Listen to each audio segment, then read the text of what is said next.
Hi friends, welcome to Praveen sir classes. మొదటిసారి మన YouTube ఛానల్ని చూస్తున్న ప్రతి ఒక్క అభ్యర్థి ఇప్పుడే మన ఛానల్ని సబ్స్క్రైబ్ చేయండి. ఈ వీడియో గనక నచ్చినట్లయితే లైక్ చేయండి. మీ ఫ్రెండ్స్ అందరికీ పోటీ పరీక్షలకు ప్రిపేర్ అవుతున్న ప్రతి ఒక్క ఆస్పిరెంట్కి ఈ వీడియో లింక్ని షేర్ చేయండి. ఇక ఈరోజు నవంబర్ 13, 2025 వార్తలు నిలిచిన జాతీయ, అంతర్జాతీయ, రాష్ట్రీయ అంశాల గురించి, వార్తలు నిలిచిన వ్యక్తులు, అవార్డులు, పుస్తకాలు, మరి క్రీడా సంబంధిత సమాచారం, ఒక్కొక్క అంశాన్ని వివరంగా తెలుసుకుందాం. అంతకంటే ముందుగా నిన్నటి డైలీ కరెంట్ అఫైర్స్ వీడియోలో అడిగిన ప్రశ్నకి వివరణతో కూడిన సమాధానాన్ని చూద్దాము. సో క్వశ్చన్ వచ్చేసి, ఇంటర్నేషనల్ రిలేషన్స్లో భాగంగా రీసెంట్గా మన డైలీ కరెంట్ అఫైర్స్ వీడియోలో డిస్కస్ చేసిన టాపిక్నే క్వశ్చన్గా ఇచ్చాను. క్వశ్చన్ని మరొకసారి చూడండి. ఇటీవల వార్తలో నిలిచిన హనీమధు అంతర్జాతీయ విమానాశ్రయం ఎక్కడ ఉంది? లొకేషన్ పైన అడిగాను. మరి ఈ విమానాశ్రయం యొక్క ప్రత్యేకత ఏంటి? సో ఈ విమానాశ్రయం లొకేషన్ ఎక్కడ ఉంది? మాల్దీవ్స్లో ఉంది. సో మాల్దీవ్స్ కంట్రీలో ఉన్నది ఈ విమానాశ్రయం. ఇటీవల నిర్మాణం పూర్తయింది, ప్రారంభోత్సవం జరిగింది. మాల్దీవ్స్ ప్రెసిడెంట్గా ఉన్న మహమ్మద్ మైజు గారు, మరి మన భారతదేశం నుండి మినిస్ట్రీ ఆఫ్ సివిల్ ఏవియేషన్, పౌర విమానయాన మంత్రిత్వ శాఖకి కన్సర్న్ మినిస్టర్గా ఉన్న రామ్మోహన్ నాయుడు గారు సంయుక్తంగా ఈ విమానాశ్రయాన్ని ప్రారంభించడం జరిగింది. మరి ఇక్కడ ప్రత్యేకత మీకు ఇప్పటికీ అర్థమై ఉంటుంది. భారత్ ఆర్థిక సాయంతో నిర్మితమైన ఈ అంతర్జాతీయ విమానాశ్రయం మాల్దీవ్స్లో ఉంది. గుర్తుంచుకోండి, ప్రత్యేకత భారత ఆర్థిక సాయము. భారత్ ఇటీవల మన చుట్టుపక్కల దేశాల్లో చిన్న చిన్న దేశాలు ఏవైతే ఉంటాయో అక్కడ చాలా అభివృద్ధి ప్రాజెక్టులను నిర్మిస్తోంది. ఇక్కడ ఉదాహరణకు తీసుకుంటే ఆఫ్ఘనిస్తాన్లో కునార్ నదిపై ఒక డ్యామ్ నిర్మాణం అని చెప్పేసి ప్రతిపాదన గురించి చూసాం మనము. అండ్ మాల్దీవ్స్లో ఈ విమానాశ్రయం గురించి కానివ్వండి. భూటాన్ పర్యటనలో, ప్రస్తుతం భారత ప్రధాని భూటాన్ పర్యటనలో ఉన్నారు. మరి భూటాన్లో నిర్మితమైన హైడ్రో ఎలక్ట్రిక్ ప్రాజెక్ట్ ఏంటి? ఇటువంటి అడుగుతారు. ప్రత్యేకంగా ఫోకస్ చేయండి. సో భారత్ ఆర్థిక సాయంతో మరి భారతదేశం నుండి EXIM bank, export and import bank of India, ఈ బ్యాంక్ 1982 ఇయర్లో స్థాపితమైన ముంబై కేంద్రంగా పనిచేస్తుంది. భారతదేశం నుండి వివిధ దేశాల్లో ఏదైనా అభివృద్ధి ప్రాజెక్టులను నిర్మించాలి అనుకున్నప్పుడు ఈ బ్యాంక్ నుండే రుణాలు అనేవి వెళ్తాయి. లైన్ ఆఫ్ క్రెడిట్ కింద వెళ్ళడం జరుగుతుంది. సో ఇక్కడ భారత లైన్ ఆఫ్ క్రెడిట్ లేదా ఆర్థిక సాయంతో హనీమధు అంతర్జాతీయ విమానాశ్రయం రీసెంట్గా నిర్మితమైంది మాల్దీవ్స్ కంట్రీలో. ఓకేనా? ప్రత్యేకత భారత సహకారంతో. ఓకేనా? ఇకపోతే మిషన్ సాగర్ పైన ప్రత్యేక శ్రద్ధను చూపండి. Security and growth for all in the reason. In which reason? Indian ocean reason. Hindu మహాసముద్ర ప్రాంతంలో, India is queen of Indian ocean. మరి హిందూ మహాసముద్ర ప్రాంతంలో చిన్న చిన్న దీవి దేశాలు ఉన్నాయి కదా, ఐలాండ్ కంట్రీస్ ఉన్నాయి కదా, అక్కడ భారత్ చేపడుతున్న అభివృద్ధి కార్యక్రమాలు ఏంటి? వాటిపైన ప్రత్యేకంగా చూడండి. మహాసాగర్ కానివ్వండి, మిషన్ సాగర్ కానివ్వండి, ఇటువంటివి. అందులోనూ భారత్ మాల్దీవ్స్ భౌగోళికంగానే కాదు, సత్సంబంధాల విషయంలో కూడా చాలా ఏళ్ళ నుండి మంచి వాతావరణం అనేది కనబడుతుంది. కాకపోతే 2023 సంవత్సరం ఇయర్ ఎండ్లో మాల్దీవ్స్ కంట్రీకి ప్రెసిడెంట్గా మహమ్మద్ మైజు గారు వచ్చారు కదా. ఒక 1 ఇయర్ 2023, 2024 ఇయర్లో మాత్రం రెండు దేశాల మధ్య కొంత సంబంధాలు అనేవి దూరమైనవి. ఎందుకంటే మహమ్మద్ మైజు ప్రో చైనా వైపు చూడడము, ఇక భారత్ ప్రత్యేకంగా మాల్దీవ్స్కి ఆల్టర్నేట్గా లక్షద్వీపులను ప్రొజెక్ట్ చేయడము ప్రధానమంత్రి గారు కానివ్వండి, ఇటువంటివి. ఆ తర్వాత తదనంతర పరిస్థితుల్లో మాల్దీవ్స్ అధ్యక్షుడు మహమ్మద్ మైజు భారత పర్యటనకి రావడం రీసెంట్గా మనం చూసాము. భారత ప్రధాని నరేంద్ర మోదీ గారు మాల్దీవ్స్ పర్యటనకి వెళ్ళడం, అందులోనూ అక్కడ వాళ్ళ నేషనల్ డే సెలబ్రేషన్స్లో పార్టిసిపేట్ చేయడం, ఇవన్నీ ప్రత్యేకతలు చూడండి. ఓకేనా? అంతకుముందు గతంలో గ్రేటర్ మాలే కనెక్టివిటీ ప్రాజెక్ట్ గురించి అడిగారు ఎగ్జామినేషన్స్లో. మరియు కరోనా విపత్కర పరిస్థితుల కాలంలో మాల్దీవ్స్కి భారత్ చేసిన సాయం మరవలేనిది. ఆపరేషన్ సంజీవని అని చెప్పేసి వైద్య సాయం చేశాము, ఆర్థిక సాయం చేశాము, ఇవన్నీ కూడా ఇంపార్టెంట్. సో మాల్దీవ్స్ క్యాపిటల్ వచ్చేసి మాలే అండ్ మాల్దీవ్స్ కరెన్సీ వచ్చేసి రూఫియా. మాల్దీవ్స్కి ప్రస్తుతం అధ్యక్షుడిగా మహమ్మద్ మైజు గారు ఉన్నారు.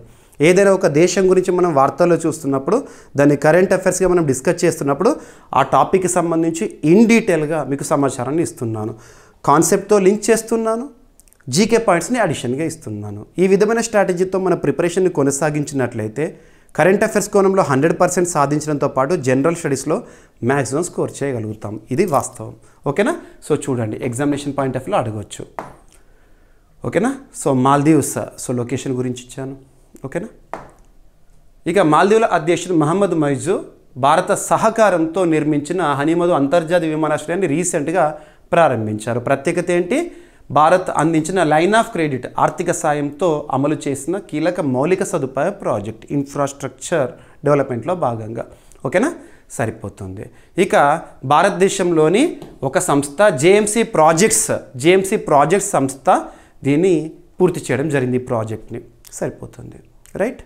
ఇక ఇప్పటికే భారతదేశం ఇచ్చిన ప్రత్యేకమైన థీమ్స్ కానివ్వండి, నైబర్హుడ్ ఫస్ట్ అని కానివ్వండి, మహాసాగర్ విజన్ కానివ్వండి, మిషన్ సాగర్ కానివ్వండి, ఇటువంటివి ప్రత్యేకంగా ఎగ్జామినేషన్ పాయింట్ ఆఫ్ వ్యూలో అడగవచ్చు, రైట్. సరిపోతుంది. సో ఈరోజు ఫస్ట్ టాపిక్ వచ్చేసి కరెంట్ పాలిటీలో భాగంగా అర్థం చేసుకోవచ్చు. అభ్యర్థులకు ప్రతిసారి నేను ఒక సెంటెన్స్ చెప్తున్నాను, కరెంట్ అఫైర్స్ అనేది ఒక సింగిల్ సబ్జెక్ట్ కాదు. మనం జనరల్ స్టడీస్లో భాగంగా నేర్చుకునే ఒక్కొక్క సబ్జెక్ట్ ఉంటుంది కదా, ఆయా సబ్జెక్టుల వారీగా వచ్చే అప్డేటెడ్ ఇన్ఫర్మేషన్, వార్తలో నిలిచిన ఒక టాపిక్ని, కరెంట్ అఫైర్స్ టాపిక్ని కన్సర్న్ సబ్జెక్ట్తో లింక్ చేస్తున్నాను, కాన్సెప్ట్ ఎక్స్ప్లెయిన్ చేస్తున్నాను, దానికి సంబంధించి స్టాటిక్ పాయింట్స్ని మీకు అదనంగా ఇస్తున్నాను. ఈ విధమైన స్ట్రాటజీతో మన ప్రిపరేషన్ కనుక కొనసాగించామనుకోండి, పోటీ పరీక్షల్లో మ్యాక్సిమం మార్క్స్ స్కోర్ చేయొచ్చు. ఇక్కడ అబ్జర్వ్ చేస్తే ఈ టాపిక్ని మనం కరెంట్ పాలిటీలో భాగంగా అర్థం చేసుకోవచ్చు. ఆల్రెడీ మనము ఆగస్టు లాస్ట్ వీక్లో పార్లమెంట్లో ప్రవేశపెట్టిన బిల్లులకు సంబంధించి ప్రస్తావించాము, డిస్కస్ చేశాము. హోంమంత్రిగా ఉన్న అమిత్ షా గారు పార్లమెంట్లో ప్రవేశపెట్టిన 3 బిల్లులు, ఒకటేమో 130th కాన్స్టిట్యూషన్ అమెండ్మెంట్ బిల్లు, సెకండ్ది కేంద్రపాలిత ప్రాంతాలకు సంబంధించింది, మూడవది జమ్మూ కాశ్మీర్ రీఆర్గనైజేషన్కి సంబంధించి. ఆ 3 బిల్లులపై జేపీసీ అనే ప్రస్తావన వచ్చింది అని చెప్పేసి, మరి ఇప్పుడు ఆ జేపీసీ న్యూస్లో ఉంది. జాయింట్ పార్లమెంటరీ కమిటీ, ఆ 3 బిల్లులపై జాయింట్ పార్లమెంటరీ కమిటీ వేయడం జరిగింది. ఆ జాయింట్ పార్లమెంటరీ కమిటీకి హెడ్గా, చైర్మన్గా ఎవరిని నియమించారు, అది ఇక్కడ న్యూస్. ప్రస్తుతం లోక్సభ స్పీకర్గా ఉన్న ఓం బిర్లా గారు ఈ జేపీసీకి సంబంధించి నియామకాన్ని రీసెంట్గా ప్రకటించారు. పార్లమెంటరీ కమిటీలు అనే అంశం, పార్లమెంటరీ కమిటీస్ అనే వర్డ్ రాజ్యాంగంలో ఎక్కడ కూడా లేదు. మరి ఈ భావనని మనం ఏ దేశ రాజ్యాంగం నుండి స్వీకరించామని పోటీ పరీక్షలు అడుగుతారో, బ్రిటన్ కాన్స్టిట్యూషన్, బ్రిటన్ రాజ్యాంగం నుండి. అభ్యర్థులు సోర్సెస్ ఆఫ్ ఇండియన్ కాన్స్టిట్యూషన్ ఈ టాపిక్ని ఇప్పటికే ఇన్ డీటెయిల్గా చదువు ఉంటారు. అంటే మన రాజ్యాంగాన్ని రూపకల్పన చేయడానికి ఏ దేశ రాజ్యాంగం నుండి ఏ అంశాన్ని స్వీకరించాం, ఏ భావాలను స్వీకరించామని చెప్పేసేసి పార్లమెంటరీ కమిటీస్ అనే భావనని బ్రిటన్ కాన్స్టిట్యూషన్ నుండి స్వీకరించాము. మరి రాజ్యాంగంలో పార్లమెంటరీ కమిటీలు, జేపీసీ ఇటువంటివి ఏ ఆర్టికల్లో ఉంటాయంటే ఎక్కడ కూడా కనబడవు. సో ఇక్కడ అబ్జర్వ్ చేస్తే పార్ట్ 5 ఆఫ్ ఇండియన్ కాన్స్టిట్యూషన్, రాజ్యాంగంలోని 5వ భాగంలో ఆర్టికల్ 88 కానివ్వండి, ఆర్టికల్ 105 కానివ్వండి, కమిటీలకి సంబంధించి మనం లింక్ చేసుకోవచ్చు. ఇకపోతే ఇటీవల కాలంలో వార్తలు ఇచ్చిన పార్లమెంటరీ కమిటీలు, పర్పస్, ఉద్దేశము, ఆ కమిటీకి హెడ్ ఎవరు ఖచ్చితంగా చూడాలి. ఇక జేపీసీ విషయానికి వస్తే జాయింట్ పార్లమెంటరీ కమిటీ, మనకు దేశంలోనే అత్యున్నత చట్టసభ పార్లమెంట్ కదా, పార్లమెంట్లో ద్విసభా విధానం ఉంది, బైకామరలిజం ఉంది, లోక్సభ ఉంది, రాజ్యసభ ఉంది. జాయింట్ పార్లమెంటరీ కమిటీలో సభ్యులు ఈ 2 సభల నుండి ఉంటారు, 2:1 రేషియోలో ఉంటారు, గుర్తుంచుకోండి. మరి ఇక్కడ సంయుక్త parliamentary committee, joint parliamentary committee చైర్పర్సన్గా అపరాజిత సారంగి గారు నియామకం. దేనిపైన అంటే ఇటీవల పార్లమెంట్లో ప్రవేశపెట్టిన 3 బిల్లులపై అధ్యయనం చేయడానికి జేపీసీ ఏర్పాటైంది కదా, అది. అందులో అన్నిటికంటే ఇంపార్టెంట్ ఏంటంటే భారత రాజ్యాంగ 130వ సవరణ bill, 130th constitution amendment bill, గుర్తుంచుకోండి. దీని యొక్క ఉద్దేశం మీకు ఐడియా ఉండుంటుంది. ఇప్పటికీ ఆగస్టు మంత్లో మనం చూసాము, ఎవరైనా ప్రజాప్రతినిధి తీవ్ర నేరారోపణలు ఎదుర్కొంటూ న్యాయ వ్యవస్థ ద్వారా 30 రోజులు అంతకంటే ఎక్కువ కాలం గనక శిక్షను ఎదుర్కొన్నట్లయితే వారు పదవికి దూరం అవ్వడం, ఇటువంటివి స్టేట్మెంట్స్. సో ఇక్కడ అబ్జర్వ్ చేస్తే, so constitution 130th amendment bill, Jammu Kashmir పునర్వ్యవస్థీకరణ సవరణ బిల్లు 2025, కేంద్రపాలిత ప్రాంతాల పరిపాలన సవరణ బిల్లు, ఈ 3టిపై జేపీసీ అనేది వేయడం జరిగింది. ఇప్పటికే ఆ జేపీసీకి చైర్పర్సన్గా ఎంపీ అపరాజిత సారంగి గారిని నియమించడం జరిగింది. ఎవరు నియమించారు? లోక్సభ స్పీకర్. ప్రస్తుతం ఎవరున్నారు? ఓం బిర్లా గారు. గుర్తుంచుకోండి, జాయింట్ పార్లమెంటరీ కమిటీ. ఇటీవల కాలంలో వార్తలు నిలిచిన జాయింట్ పార్లమెంటరీ కమిటీలు, వాటిని మీకు చెప్తాను, అవి ఖచ్చితంగా గుర్తుపెట్టుకోండి. ఓకేనా?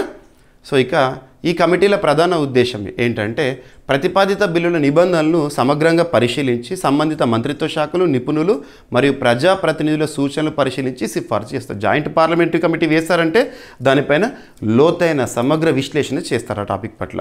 ఓకేనా? జాయింట్ పార్లమెంటరీ కమిటీలో భారత పార్లమెంటు ఏర్పాటు చేసే అడహాక్ కమిటీలు. అడహాక్ అంటే తాత్కాలిక. ఓకేనా? వీటిలో లోక్సభ మరియు రాజ్యసభ సభ్యులు సాధారణంగా 2:1 నిష్పత్తిలో ఉంటారు. కమిటీలు తాత్కాలిక స్వభావం కలిగి ఉంటాయి కాబట్టి ఆ పర్పస్ పూర్తయిన తర్వాత ఆ కమిటీలకు ఉండవు. ఓకేనా? కానీ పుస్తకాల్లో మనం చూడాల్సిందే, నేర్చుకోవాల్సిందే పాత కమిటీలు కూడా ఏమేమి పనిచేసినాయి అని చెప్పేసి. ఓకేనా?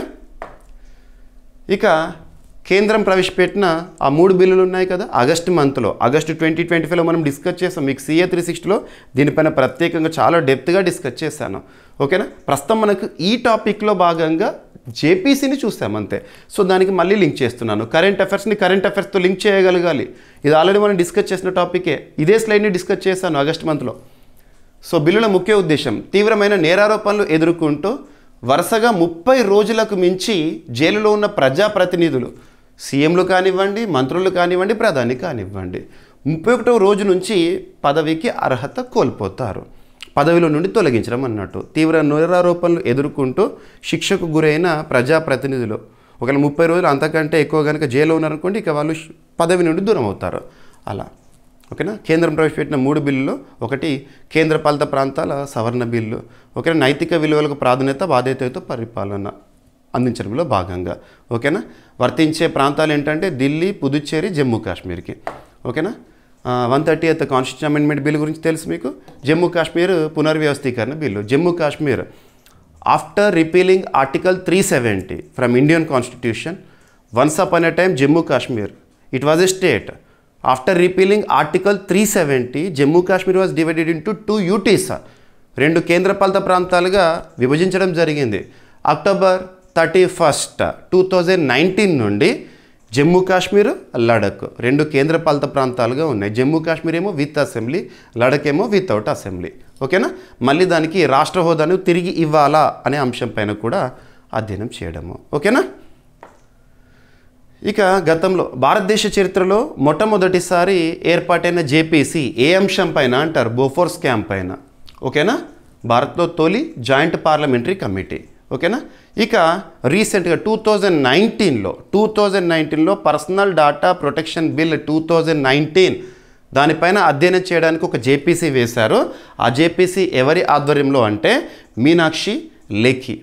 ఇక 2024లో వక్ఫ్ అమెండ్మెంట్ బిల్ ఉంది కదా, దానిపై అధ్యయనం చేయడానికి జేపీసీ వేశారు కదా. ఎవరి ఆధ్వర్యంలో అంటారు? ఆ జేపీసీకి చైర్మన్ ఎవరంటే జగదంబికా పాల్. ఇక 2024 సంవత్సరంలో 1 నేషన్ 1 ఎలక్షన్ జమిలీ ఎన్నికల పైన అధ్యయనం చేయడానికి జేపీసీ వేశారు కదా. ఎవరు అంటే పిపి చౌదరి. సో పార్లమెంటరీ కమిటీలో సభ్యులు, చైర్మన్ ఉంటారు కదా, వాళ్ళకు కావాల్సిన కనీస అర్హత ఏంటంటే పార్లమెంట్లో సభ్యత్వం ఉండాలంటే ఎంపీలై ఉండాలి. ఓకేనా? సరిపోతుంది. రైట్? సో జేపీసీ ఏర్పాటు విధానం లోక్సభ మరియు రాజ్యసభలు సంయుక్తంగా తీర్మానం ఆమోదించిన తర్వాత కమిటీ ఏర్పాటు అవుతుంది. రైట్? సాధారణంగా లోక్సభ సభ్యుడే కమిటీకి అధిపతిగా ఉంటారు, జేపీసీకి. ఓకేనా? సరిపోతుంది. ఇక అపరాజిత సారంగి గారు ఇప్పుడు జేపీసీకి హెడ్గా కదా. తను భువనేశ్వర్ ఎంపీ, బీజేపీ, మాజీ ఐఏఎస్ అధికారి, పార్లమెంట్లో పలు స్థిర కమిటీలో ఇప్పటికే సభ్యురాలుగా ఉన్నారు. ఇక ఈరోజు సెకండ్ టాపిక్ వచ్చేసి గ్లోబల్ క్లైమేట్ రిస్క్ ఇండెక్స్ 2025 న్యూస్లో ఉంది. ఇందులో భారతదేశానికి సంబంధించిన గణాంకాలు చూడండి. ఏదైనా ఒక నివేదిక కానీ సూచి కానీ విడుదలైందంటే దాని యొక్క పేరు చూడండి, ఏ సంస్థ విడుదల చేసింది, ఆ సంస్థ యొక్క ప్రధాన కేంద్రం ఎక్కడ ఉంది, అందులో పేర్కొన్న గణాంకాలు కానివ్వండి లేదా స్టేట్మెంట్స్ కానివ్వండి ఖచ్చితంగా చూడాలి. Global climate risk index. ఈ గ్లోబల్ క్లైమేట్ రిస్క్ ఇండెక్స్లో first position, second position, third position ఆ స్థానాల్లో దేశాలు ఉన్నాయనుకోండి, ఆ దేశాల్లో రిస్క్ ఎక్కువగా ఉందన్నట్టు. ఇందులో చివరిలో ఉన్న దేశాలు ఉంటాయి కదా, అక్కడ క్లైమేట్ రిస్క్ అనేది తక్కువగా ఉందన్నట్టు. అలా అర్థం చేసుకోవాలి. జర్మన్ వాచ్ అనే సంస్థ రీసెంట్గా విడుదల చేసింది. జర్మన్ వాచ్, జర్మనీ కేంద్రంగా పనిచేసిన సంస్థ ప్రతి ఏడాది కూడా గ్లోబల్ క్లైమేట్ రిస్క్ ఇండెక్స్ని రిలీజ్ చేస్తుంది. ఈ సంవత్సరానికి గాను విడుదల చేసింది. అందులో భారతదేశం యొక్క ర్యాంకుల పైన ఫోకస్ చేయాలి. ప్రస్తుతం మనం చూస్తున్నాం నవంబర్ 9 నుండి నవంబర్ 21 వరకు బ్రెజిల్ దేశంలోని బెలం వేదికగా COP30 సమావేశాలు ప్రారంభమైన ప్రస్తుతం జరుగుతున్నాయి. ఆ సమావేశాల సందర్భంగా రిలీజ్ అయింది గ్లోబల్ క్లైమేట్ రిస్క్ ఇండెక్స్. ఇందులో మనం చూస్తే డైరెక్ట్గా పాయింట్ చూడండి. ఎనఫ్ జర్మనీకి చెందిన ఒక పర్యావరణ సంస్థ ఎన్వైర్న్మెంట్ ఆర్గనైజేషన్ జర్మన్ వాచ్ విడుదల చేసిన తాజా గ్లోబల్ క్లైమేట్ రిస్క్ ఇండెక్స్ 2025 ప్రకారము భారత్ తన ర్యాంకింగ్లో గణనీయమైన పురోగతిని సాధించింది. దీర్ఘకాలిక సూచి అంటే 1995 నుండి 2024లో భారత స్థానము 9వ, 2024 వార్షిక సూచీలో 15వ స్థానంగా ఉంది. సో చూడండి నా ర్యాంకింగ్. గత సంవత్సరం ర్యాంకింగ్స్లో భారత్ 8వ స్థానంలో ఉంది మరియు 10వ స్థానాల్లో ఉండగా ఈ ఏడాది స్థితిలో మెరుగుదల కనిపించింది. ఓకేనా, ఇందులో ఈ సంఖ్య ఎక్కువగా కనబడుతుంది అంటే రిస్క్ తక్కువగా ఉందన్నట్టు, సింపుల్గా లాజిక్. ఇది భారతదేశం వాతావరణ మార్పులపై ప్రతిఘటన సామర్థ్యాన్ని పెంపొందించినట్లు సూచిస్తుంది. ప్రస్తుతం మనం చూస్తున్నాము భారతదేశంలో అద్భుతమైన పరిపాలన ఉంది, మంచి రెగ్యులేషన్స్ ఉన్నాయి, పర్యావరణానికి సంబంధించిన సంరక్షణ చర్యలు ఉన్నాయి. వాటన్నిటి యొక్క ఫలితం ఇలాంటివి. క్లైమేట్ రిస్క్ ఇండెక్స్ 2025 నివేదిక ప్రకారం గత 3 దశాబ్దాల్లో భారత్లో 430 తీవ్ర వాతావరణ సంఘటనల వల్ల 80,000కి పైగా మరణాలు, సుమారు 170 బిలియన్ అమెరికన్ డాలర్ల ఆస్తి నష్టం జరిగిందంట. ఎగ్జామినేషన్లో అడుగుతారు గ్లోబల్ క్లైమేట్ రిస్క్ ఇండెక్స్ 2025లో భారతదేశానికి సంబంధించిన గణాంకాలు. ఓకేనా, ఈ వివరాలు బ్రెజిల్లోని బెలెంలో జరిగిన ఐక్యరాజ్య సమితి వాతావరణ సదస్సు COP30 సందర్భంగా విడుదలైనాయి. ఓకేనా, క్లైమేట్ రిస్క్ ఇండెక్స్లో తక్కువ ర్యాంక్ అంటే వాతావరణ ప్రమాదం తగ్గిందని అర్థము. దీని ద్వారా భారత్లో విపత్తు నిర్వహణ, ముందస్తు హెచ్చరిక వ్యవస్థలు, వాతావరణ అనుకూల విధానాలు బలపడినట్లు స్పష్టమవుతోంది. 1995, 2024 మధ్య ప్రపంచవ్యాప్తంగా 9,700కి పైగా తీవ్ర వాతావరణ ఘటనలు చోటు చేసుకొని 8.32 లక్షల మరణాలు మరియు 4.5 ట్రిలియన్ డాలర్ల ఆర్థిక నష్టాలు సంభవించినాయి ప్రపంచవ్యాప్తంగా. అయితే ఓకేనా, దీర్ఘకాలికంగా అత్యధిక ప్రభావిత దేశాలు, రిస్క్ ఎక్కువగా ఉన్న దేశాలు డొమినికా, మయన్మార్, హోండురస్. ఓకేనా, 2024లో అత్యధిక ప్రభావిత దేశాలు Saint Vincent and the Grenada, Chad. ప్రపంచ జనాభాలో సుమారు 40%, 3 బిలియన్ మంది వాతావరణ మార్పుల ప్రభావానికి గురైన 11 దేశాలు నివసిస్తున్నారట. వీటిలో భారత్, చైనా కూడా ఉన్నాయంట 11 దేశాలు. ఓకేనా, జర్మన్ వాచ్ అనే సంస్థ, ఈ సంస్థే కదా ఈ global climate risk index release చేసింది. 1991 ఇయర్లో ఏర్పాటైంది. ప్రధాన కార్యాలయం వచ్చేసి బాన్, జర్మనీ. ఓకేనా, గ్లోబల్ క్లైమేట్ రిస్క్ ఇండెక్స్ వాతావరణ మార్పుల వల్ల దేశాలపై పడుతున్న ప్రభావాన్ని ఆధారంగా రూపొందించిన వార్షిక గ్లోబల్ ర్యాంకింగ్. ఓకేనా, COP సదస్సులు UNFCCC ఆధ్వర్యంలో జరుగుతూ ఉంటాయి. ఈ సంవత్సరం Belem, last year Azerbaijan Baku, next year Australia or తుర్కీలో జరుగుతుంది. ఆ తర్వాత COP32 2027 ఇథియోపియాలో జరగబోతోంది. ఓకేనా, next directorate of revenue intelligence 1957లో ఏర్పాటైన సంస్థ కేంద్ర ప్రభుత్వ పరిధిలో పనిచేస్తోంది. దీనికి సంబంధించిన నోడల్ మినిస్ట్రీ ఏంటంటే మినిస్ట్రీ ఆఫ్ ఫైనాన్స్, విత్త వ్యవహారాల మంత్రిత్వ శాఖ. So directorate of revenue intelligence వారు, DRI వారు ఇటీవల చాలా ఆపరేషన్స్తో న్యూస్లోకి వస్తున్నారు. ఆపరేషన్ ఫైర్ ట్రయల్ అని చెప్పేసేసి చైనా నుండి అక్రమంగా రవాణా అవుతున్న క్రాకర్స్, టపాసులను అడ్డుకోవడం గురించి. నెక్స్ట్ ఆపరేషన్ డీప్ మేనిఫెస్ట్ అని చెప్పేసేసి, డీప్ మేనిఫెస్ట్ పాకిస్తాన్ నుండి అక్రమంగా భారతదేశంలో సరఫరా రవాణా అవుతున్న వస్తువులను అడ్డుకట్ట వేయడం అని చెప్పేసేసి ఇటువంటివి చూస్తున్నాం మనము. ఇక్కడ అబ్జర్వ్ చేస్తే operation bullion blaze, operation bullion blaze ఈరోజు వార్తల్లోకి వచ్చింది. ఎవరికి సంబంధించింది ఆపరేషన్ అంటే డైరెక్టరేట్ ఆఫ్ రెవెన్యూ ఇంటెలిజెన్స్. ఎందుకోసం పర్పస్ చూడండి, భారీ స్థాయి బంగారం అక్రమ రవాణా నెట్వర్క్పై డైరెక్టరేట్ ఆఫ్ రెవెన్యూ ఇంటెలిజెన్స్ వారు చేపట్టిన ఆపరేషన్. అక్రమంగా రవాణా అవుతున్న, భారీ స్థాయిలో రవాణా అవుతున్న బంగారాన్ని అడ్డుకట్ట వేయడము. బంగారాన్ని చాలామంది స్మగ్లింగ్ చేస్తూ ఉంటారు, రాంగ్ రూట్లో లేదంటే హిడెన్ రూట్లో సరఫరా చేయడం, రవాణా చేయడం, దాన్ని అడ్డుకట్ట వేయడానికి. ఎనఫ్ ఇటువంటి అడగవచ్చు. రెవెన్యూ ఇంటెలిజెన్స్ డైరెక్టరేట్ ముంబైలో భారీ స్థాయి బంగారం అక్రమ రవాణా నెట్వర్క్పై ఆపరేషన్ బులియన్ బ్లేజ్ పేరుతో విజయవంతమైన దాడులు చేపట్టింది. ఈ ఆపరేషన్ ద్వారా భారత్లోకి అక్రమంగా బంగారం రవాణా చేసి గ్రే మార్కెట్లో రిఫైన్ చేసిన బంగారాన్ని విక్రయించే రాకెట్ను ఈ డిఆర్ఐ అధికారులు గుర్తించారు. డిఆర్ఐ 1957 ఇయర్లో స్థాపించబడింది. ఓకేనా. స్మగ్లింగ్, మత్తు ద్రవ్యాలు, అక్రమ బంగారము, కరెన్సీ రవాణాను అరికడుతుంది. ఇక బులియన్ అంటే బంగారం, వెండి వంటి విలువైన లోహాల ఇంగట్. ఓకేనా, సరిపోతుంది. ఇక బంగారం స్మగ్లింగ్ ప్రధాన మార్గాలు ఏంటంటే Dubai, Singapore, Thailand, Malaysia. Gold control act 1968 రద్దు తర్వాత బంగారం దిగుమతులు చట్టబద్ధమైనప్పటికీ పన్ను ఎగవేత కోసం అక్రమ రవాణా కొనసాగుతోంది. ఇటీవల డిఆర్ఐ ఆపరేషన్ నార్కో సముద్ర అని, ఆపరేషన్ వైట్ కార్డ్రన్ రీసెంట్గా మనం డిస్కస్ చేస్తాము. వార్తలు నిలుస్తున్న ఆపరేషన్స్ పైన ప్రత్యేక శ్రద్ధను చూపండి. మీకు చాలా ఆపరేషన్స్ చెప్పాను. అంతర్జాతీయ స్థాయిలో ప్రముఖ ఆపరేషన్స్ కానివ్వండి, జాతీయ స్థాయిలో ప్రముఖ ఆపరేషన్స్ కానివ్వండి, రాష్ట్రాల వారీగా ప్రముఖ ఆపరేషన్స్ కానివ్వండి, కేంద్ర ప్రభుత్వ పరిధిలోని వివిధ శాఖలు చేపట్టిన ఆపరేషన్స్ డిఆర్ఐ వర్క్ కానివ్వండి, ఆర్పిఎఫ్ వర్క్ కానివ్వండి, ఇటువంటివి ఖచ్చితంగా చూడండి. ఓకేనా. ఇక తరచూ వార్తలు నిలుస్తున్న అంశాల్లో IITs very very very important. Indian institute of technologies. IITs గురించి ఒక వారంలో కనీసం 2-3 టాపిక్స్ని మనం చూస్తాము. ముఖ్యంగా ఐఐటీస్కి ఇంపార్టెన్స్ ఎప్పుడు వచ్చింది అంటే 2020-21 కరోనా విపత్కర పరిస్థితుల కాలంలో ఐఐటీస్కి సంబంధించి చాలా ఇంపార్టెన్స్ మనం చూస్తాం. కారణం ఏంటంటే వాటి యొక్క ఇన్నోవేషన్స్. సింపుల్గా ఒక మాటలో చెప్పాలంటే భారతదేశానికి పరిమితమైన ఐఐటీలు విశ్వవ్యాప్తమవుతున్నాయి. వివిధ దేశాల్లో ఐఐటీ క్యాంపస్ల ఏర్పాటు ఇటీవల మనం చూస్తున్నాం. పోటీ పరీక్షలు పోటీపడి మరీ ప్రశ్నలు అడుగుతున్నారు. ఏఐఐటి ఏ అంశంతో వార్తల్లోకి వచ్చింది? ఎనఫ్. ఇక్కడ అబ్జర్వ్ చేస్తే ఇంధన కల్తీ గుర్తింపు విషయంలో ఆయిల్ అడల్ట్రేషను అండ్ ఆయిల్ స్పిల్ ఇటువంటి వాటిలో కీలక పరిశోధనతో ఐఐటి గౌహతి శాస్త్రవేత్తలు వార్తల్లోకి వచ్చారు. ఐఐటి గౌహతి అంటే అస్సాం రాష్ట్రంలోని ఐఐటి. ఐఐటి గౌహతి డెవలప్స్ ఒక మెటీరియల్ని డెవలప్ చేసిందంట to detect fuel adulteration, oil adulteration లేదా ఫ్యూయల్ అడల్ట్రేషన్. అడల్ట్రేషన్ అంటే ఏంటంటే కల్తీ. ఫుడ్ అడల్ట్రేషన్ అంటే ఆహార పదార్థాల్లో కల్తీ అవ్వడం అన్నట్టు అలా. ఓకేనా. And clean oil spills. Oil spills అంటే మనం చూడండి, సముద్రంలో పెద్ద పెద్ద సరుకు రవాణా అవుతుంది, పెద్ద పెద్ద షిప్పుల్లో. అందులో ఎక్కువగా చమురు లేదా పెట్రోల్ని చూస్తూ ఉంటాం కదా. ఏదైనా ఆ షిప్కి ప్రమాదం జరిగినప్పుడు ఆ షిప్లో ఉండే ఆయిల్ మొత్తం కూడా నీటిలో పడిపోతుంది. ఆయిల్ యొక్క నేచర్ ఏంటి? It floats on the water, నీటిపైన తేలుతుంది.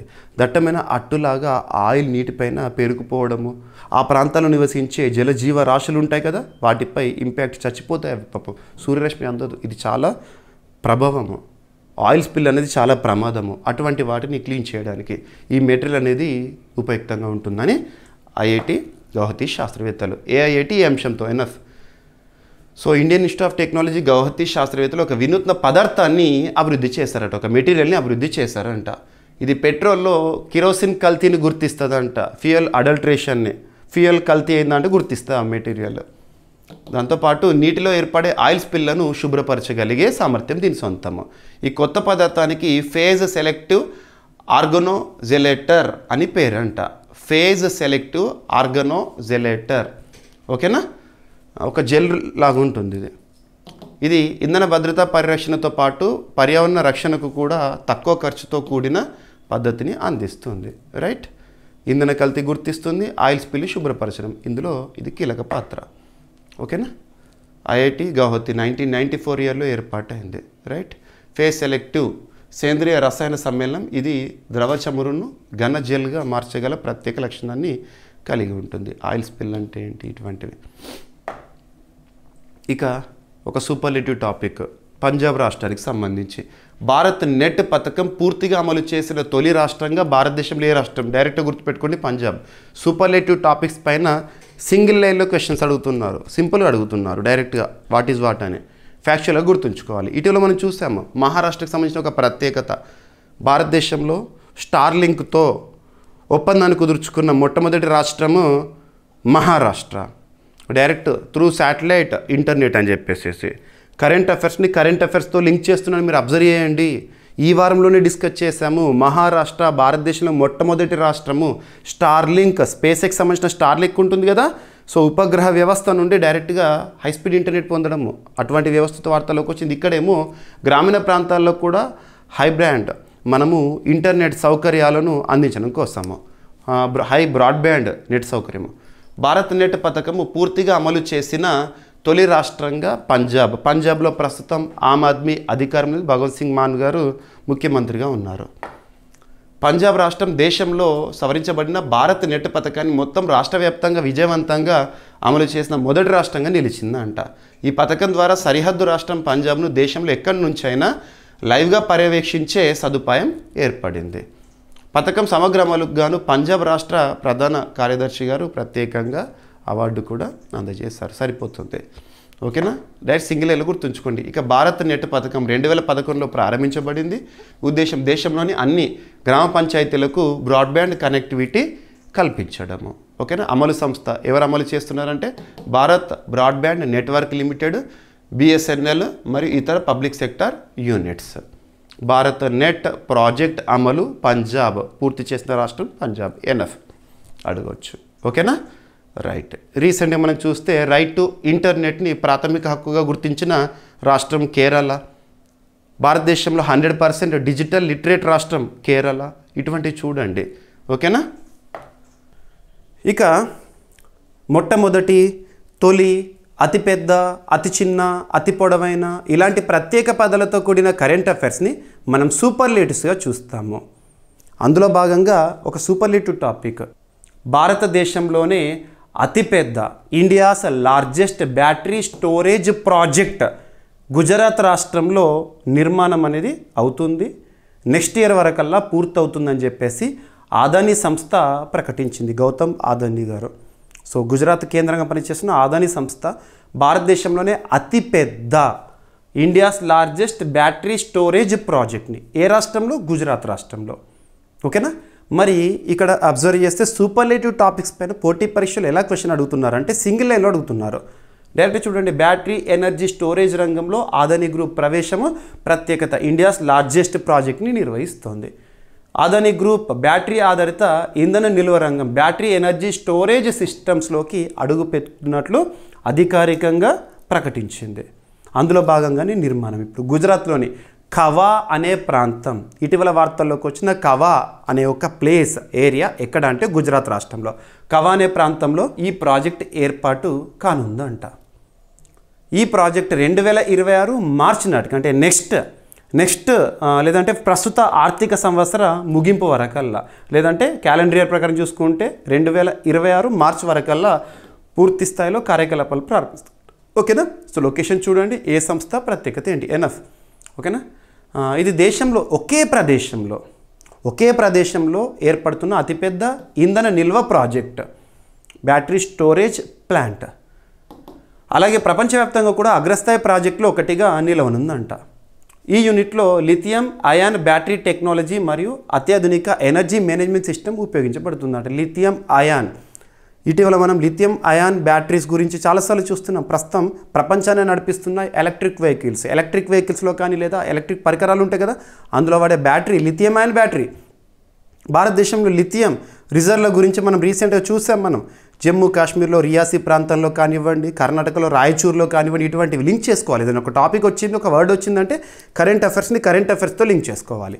ఓకేనా, అదానీ సంస్థ లక్ష్యం ఏంటంటే 2027 మార్చి నాటికి 15 గిగావాట్ అవర్ సామర్థ్యాన్ని, అలాగే తదుపరి 5 ఏళ్లలో 50 గిగావాట్ అవర్ సామర్థ్యాన్ని సాధించడం అంట. ఈ ప్రాజెక్టు భారతదేశంలో రెన్యూవబుల్ ఎనర్జీ ఇన్ఫ్రాస్ట్రక్చర్లో గేమ్ చేంజర్గా నిలవనుందంట. లొకేషన్ చూడండి, ఏ సంస్థ చూడండి, ప్రత్యేకత ఏంటి. డైరెక్ట్ ఇక్కడ మీకు చెప్తున్నాను కదా, India's largest battery storage project Gujarat రాష్ట్రంలోని కవా అనే ప్రాంతంలో ఇది చూడడం జరుగుతుంది. అదానీ సంస్థ తీసుకున్న కీలక నిర్ణయం, నిర్మాణ పనులు ప్రారంభము. అదానీ గ్రూప్ వ్యవస్థాపకుడు వచ్చేసి గౌతమ్ అదానీ. స్థాపన 1988 ఇయర్లో. ప్రధాన కేంద్రం గుజరాత్ సంబంధించిన అహ్మదాబాద్. ఓకేనా, సరిపోతుంది. So battery energy storage system అంటే విద్యుత్ ఉత్పత్తి మరియు వినియోగం మధ్య సమతుల్యత సాధించే శక్తి నిల్వ వ్యవస్థను అంట. ఓకేనా, సరిపోతుంది. భారతదేశంలో ముఖ్యంగా నెట్ జీరో ఎమిషన్ లక్ష్యం 2070. భారత ప్రధాని గారు గతంలో జరిగిన కాప్ సదస్సుల్లో పంచామృతాన్ని ప్రకటించారు. 5 సిద్ధాంతాలు ఏంటి అడుగుతారు. ఓకేనా, రైట్. ప్రస్తుతం ministry of new and renewable energy ఎవరున్నారు కన్సర్న్ మినిస్ట్రీగా? మనము ప్రహ్లాద్ జోషి గారిని చూడొచ్చు. ఇక ఇంకొక సూపర్లేటివ్ టాపిక్, మొట్టమొదటి, తొలి, అతిపెద్ద, అతి చిన్న, అతి పొడవైన ఇలాంటి ప్రత్యేక పదాలతో కూడిన కరెంట్ అఫైర్స్ సూపర్లేటివ్స్ కదా. సో తమిళనాడు రాష్ట్రానికి సంబంధించి ఒక సూపర్లేటివ్ టాపిక్. భారతదేశంలోనే తొలి, దేశంలోనే మొట్టమొదటిసారి women's wellness on wheels mobile, సింపుల్గా సంచార అంటాం కదా. సో ఒక ప్రాంతం నుండి మరొక ప్రాంతానికి తిరుగుతూ ఉండేదాన్ని సంచార అంటాము. Women wellness on wheels. So గ్రామీణ ప్రాంతాల్లో మహిళలకు కావలసిన వైద్య పరీక్షలు చేయడం కానివ్వండి, ఇటువంటి అవసరాలను సౌకర్యాలను దృష్టిలో ఉంచుకొని తమిళనాడు రాష్ట్ర ప్రభుత్వం, తమిళనాడులో ప్రస్తుతం డిఎంకే అధికారంలో ఉంది, ముఖ్యమంత్రిగా ఎంకే స్టాలిన్ గారు విధులు నిర్వర్తిస్తున్నారు. డిఎంకే ప్రభుత్వము ఈ కార్యక్రమాన్ని ప్రారంభించింది. సో మహిళలకు సంబంధించి హెల్త్ ఇన్ఫ్రాస్ట్రక్చర్లో భాగంగా చెప్పవచ్చు. సో 2025 నవంబర్లో తమిళనాడు ప్రభుత్వం దేశంలోనే మొట్టమొదటి విమెన్స్ మహిళల కోసం వెల్నెస్ ఆన్ వీల్స్ కార్యక్రమాన్ని ప్రారంభిస్తున్నట్లు ప్రారంభించింది. ఈ వినూత్న కార్యక్రమం ద్వారా రాష్ట్ర ప్రభుత్వం, తమిళనాడు రాష్ట్ర ప్రభుత్వము మహిళల ఆరోగ్యాన్ని, హెల్త్ మెరుగుపరచడానికి మొబైల్ మెడికల్ యూనిట్ల సేవలను అందిస్తోంది. మొబైల్ మెడికల్ యూనిట్ల సేవలు, అందులోనే అన్ని రకాల డయాగ్నోసిస్ టెస్టులు కానివ్వండి, మహిళలకు సంబంధించి ఉద్దేశించి ఈ వాహనాలు గ్రామీణ మరియు దూర ప్రాంతాలు, రిమోట్ ఏరియాస్లో మహిళలకు ప్రాథమిక వైద్య పరీక్షలు, ప్రసూతి, గైనకాలజీ సేవలు, క్యాన్సర్ స్క్రీనింగ్ మరియు మానసిక ఆరోగ్య సలహాలు అందించనుందంట. ఓకేనా. ఈ కార్యక్రమం యొక్క ఉద్దేశం ఏంటంటే మహిళల ఆరోగ్య సంరక్షణను అందుబాటులోకి తేవడం, ముఖ్యంగా ఆరోగ్య కేంద్రాలకు వెళ్ళలేని మహిళలకు డోర్ స్టెప్ హెల్త్ కేర్ని అందించడం అనేది ముఖ్య ఉద్దేశం అంట. సరిపోతుంది. ఇక్కడ వైద్య నిపుణులు, నర్సులు మరియు కౌన్సిలర్స్ ఎవరైతే ఉంటారో వారు ఈ వెహికల్లో ఉంటారు. రైట్, సరిపోతుంది. ఎగ్జామినేషన్లో అడగచ్చు. ఇటీవల తమిళనాడు రాష్ట్రం తరచూ వార్తల్లోకి వస్తుంది. ఏ అంశాలతో వార్తల్లోకి వచ్చింది, అండ్ తమిళనాడు రాష్ట్రంలో జరగనున్న ప్రపంచ పోటీలు ఏమైనా ఉన్నాయా, ఇటువంటి ప్రత్యేకంగా చూడండి. నిన్న క్లాస్ మనం డిస్కస్ చేసాము. సో నెక్స్ట్ టాపిక్ వచ్చేసి సుప్రీంకోర్టు ఇచ్చిన ఒక కీలక తీర్పు డిఎన్ఏకి సంబంధించి. దేశంలోనే అత్యున్నత చట్టం మన రాజ్యాంగం. రాజ్యాంగంలోని 5వ భాగం. సో రాజ్యాంగంలోని 5th పార్ట్ అనగానే మీకు ఒక వర్డ్ గుర్తుకు రావాలి, the largest part in Indian constitution. 5వ భాగం ఆర్టికల్ 52 నుండి 151 వరకు మనం 5th పార్ట్లోనే నేర్చుకుంటాము. అందులో భాగంగా కేంద్ర ప్రభుత్వము, రాష్ట్రపతి, ఉపరాష్ట్రపతి, ప్రధానమంత్రి, మంత్రిమండలి, parliament, bicameralism and judiciary, supreme judiciary, CAG, attorney general, ఇవన్నీ కూడా మనకు 5th పార్ట్లోనే ఉంటాయి. మరి సుప్రీంకోర్టుకు సంబంధించి ఆర్టికల్ 124 నుండి 147 వరకు చూస్తాము. ప్రస్తుతం సుప్రీంకోర్టుకి ప్రధాన న్యాయమూర్తిగా జస్టిస్ బిఆర్ గవాయ్ గారు ఉన్నారు. ఈ మంత్ ఎండ్లో తను రిటైర్ అవుతున్నారు. తన స్థానంలో జస్టిస్ సూర్యకాంత్ గారు 53వ ప్రధాన న్యాయమూర్తిగా ప్రమాణ స్వీకారం కూడా చేస్తారు. పక్కన పెడితే డిఎన్ఏ అనేది జన్యు పదార్థము. ఒక జనరేషన్ నుండి, ఒక వ్యక్తి నుండి నెక్స్ట్ జనరేషన్కి సమాచారం మార్పిడి జరుగుతుంది, సంతానానికి పోలికలు వస్తున్నాయి అంటే డిఎన్ఏ ద్వారానే. ఇక్కడ రీసెంట్గా మనం చాలాసార్లు చూస్తూ ఉంటాము, డిఎన్ఏ టెస్ట్ ద్వారా జన్యు పదార్థం ఆధారంగా పలానా ఒక వ్యక్తికి తండ్రి ఎవరో కూడా నిర్ధారించవచ్చు అని చెప్పేసేసి. సో పితృత్వం నిర్ధారణ చేయడానికి సాధారణ కేసుల్లో కూడా డిఎన్ఏ టెస్టుకి అనుమతులు ఇవ్వకండి అని చెప్పేసి సుప్రీంకోర్టు ఒక కీలక కేసులో తీర్పునిచ్చింది. ఓకేనా. సో ఇక్కడ అబ్జర్వ్ చేస్తే పితృత్వం నిర్ధారణ అవసరం లేని సాధారణ కేసుల్లో కోర్టులు సులభంగా డిఎన్ఏ పరీక్షకు ఆదేశాలు జారీ చేయకూడదని సుప్రీంకోర్టు స్పష్టం చేసింది. జస్టిస్ ప్రశాంత్ కుమార్ మిశ్రా మరియు జస్టిస్ విపుల్ పంచోలీలతో కూడిన ద్విసభ్య ధర్మాసనం, అంటే 2 జడ్జీలు ఉండే ధర్మాసనము ఈ తీర్పిచ్చింది. ఇక ధర్మాసనం ప్రకారము డిఎన్ఏ పరీక్షకు ఆదేశాలు ఇవ్వడం అత్యంత జాగ్రత్తగా, అన్ని వాస్తవాలు, చట్టపరమైన పరిస్థితులు పరిశీలించిన తర్వాతే జరగాలంట. తప్పనిసరి పరిస్థితుల్లో మాత్రమే డిఎన్ఏ పరీక్షకి అనుమతులు ఇవ్వాలి. సాధారణ కేసుల్లో డిఎన్ఏ పరీక్షకు అనుమతులు ఇవ్వకండి అని చెప్పేసి. ఎందుకు అని చెప్తున్నారంటే, ఒక వ్యక్తి జీవించే హక్కులో భాగంగా గోప్యత ప్రాథమిక హక్కు. జస్టిస్ పుట్టస్వామి కేసులో మనం చూసాము 2017 ఆ టైంలో. గోప్యత కూడా ప్రాథమిక హక్కే. Right to privacy is a fundamental right according to article 21, right to లైఫ్లో భాగంగా అని చెప్పేసేసి. ఓకేనా. ఒక వ్యక్తిని బలవంతంగా డిఎన్ఏ పరీక్షకు గురి చేయడం అతని వ్యక్తిగత గోప్యత, ప్రైవసీ మరియు స్వేచ్ఛ, పర్సనల్ లిబర్టీ హక్కులకు విఘాతం కల్పించినట్టేనని న్యాయమూర్తులు పేర్కొన్నారు. గుర్తుంచుకోండి, సరిపోతుంది. ఓకేనా. Right, enough. గతంలో సుప్రీంకోర్టు ఇచ్చిన కొన్ని కీలక తీర్పులు ఇటువంటి కేసుల్లో. So Selvi versus state of Karnataka 2010 ఏదైనా ఒక కేసు గురించి మనం చూస్తున్నప్పుడు కేసు వర్సెస్ ఎవరికి వ్యతిరేకంగా ఏ సంవత్సరము, ఉద్దేశం ఏంటి? బలవంతపు నార్కో టెస్ట్, పాలిగ్రాఫ్ వంటి పరీక్షలు వ్యక్తిగత స్వేచ్ఛను ఉల్లంఘిస్తాయని గతంలో సుప్రీంకోర్టు ఈ Selvi versus state of Karnataka కేసులో తీర్పిచ్చింది. 2010 ఇయర్లో అడుగుతారు. ఓకేనా. Case Puttaswamy versus union of India 2007 గోప్యతని కూడా ప్రాథమిక హక్కులో భాగంగా, జీవించే హక్కులో భాగంగా గుర్తించింది సుప్రీంకోర్టు. ఇటువంటివి. ఓకేనా. ఇక ఇండియా స్కిల్స్ రిపోర్ట్ 2026 న్యూస్లో ఉంది. ఏదైనా ఒక నివేదిక గురించి చూస్తున్నప్పుడు ఆ నివేదిక పేరేంటి, ఆ నివేదికను ఏ సంస్థలు రూపొందించాయి, ఆ నివేదికలో పేర్కొన్న గణాంకాలు ఏంటి చూస్తే సరిపోతుంది. సో ఇక్కడ అబ్జర్వ్ చేస్తే ఇండియా స్కిల్స్ రిపోర్ట్ 2026, 2026 పేరుతోనే ఇచ్చారు. మనం 2025లో ఉన్నాం, కానీ 2026 నెంబర్తోనే ఇచ్చారు. మరి నైపుణ్యానికి సంబంధించి భారతదేశంలో పరిస్థితులు ఎలా ఉన్నాయి? సో ఎవరెవరు రిలీజ్ చేశారు? ఫస్ట్ ఈటీఎస్ సంస్థ, సిఐఐ, ఏఐసిటిఈ, ఏఐయు మరియు టీఏజీజీడీ భాగస్వామ్యంతో విడుదల చేసిన 13వ edition 13th edition of report India skills report 2026 ప్రకారము భారతదేశ ఉపాధి సామర్థ్యము 56.35కి పెరిగిందంట. ఉపాధికి కావాల్సిన నైపుణ్య సామర్థ్యము. మరి ఈ సంస్థలు ఏఐసిటిఈ, సిఐఐ మీకు అందరికీ తెలుసు, కాన్ఫెడరేషన్ ఆఫ్ ఇండియన్ ఇండస్ట్రీస్ కానివ్వండి, ఏఐసిటి కానివ్వండి. ఇక్కడ చూడండి, ఈటీఎస్ అంటే educational testing service, AICTE all India council for technical education, CI confederation of Indian industries, వీరు సంయుక్తంగా విడుదల చేసిన నివేదిక. ఆ నివేదిక ప్రకారం భారతదేశంలో ఉపాధి సామర్థ్యం ఎంతకు పెరిగిందంట? 56.35కి పెరిగిందంట. ఉపాధికి కావాల్సిన నైపుణ్యాలు ఉన్నవారి సామర్థ్యము. Digital innovation and artificial intelligence వినియోగము, గిగ్ మరియు ఫ్రీలాన్స్ ఉద్యోగాల విస్తరణతో భారతదేశం ప్రపంచవ్యాప్తంగా నైపుణ్యవంతుల కేంద్రంగా ఎదుగుతోంది. ప్రస్తుతం ప్రపంచాన్ని నడిపిస్తోంది కృత్రిమ మీద. ఓకేనా. భారత నైపుణ్య రంగం పరిణామం ఎలా ఉందో చూడండి. ఈ నివేదికను సిద్ధం చేయడానికి 1,00,000 మందికి పైగా అభ్యర్థులు పాల్గొన్న గ్లోబల్ ఎంప్లాయబిలిటీ టెస్ట్ ఫలితాలు మరియు 7 పరిశ్రమ రంగాల అభిప్రాయాలపై ఆధారపడి రూపొందించింది. ఈ నివేదికను ఎలా రూపొందించారని చెప్తున్నాను. భారత ఉపాధి సామర్థ్యం అనేది 2022 సంవత్సరంలో 46.2% ఉంటే 2025 సంవత్సరంలో పెరిగింది. 2026 సంవత్సరం నాటికి 56.3%కి పెరగబోతుందని చెప్పేసి చెప్తున్నారు. ఇది భారత ఆర్థిక వ్యవస్థ స్కిల్ ఆధారిత ఆర్థికత వైపు సుస్థిర మార్పును సూచిస్తుందంట.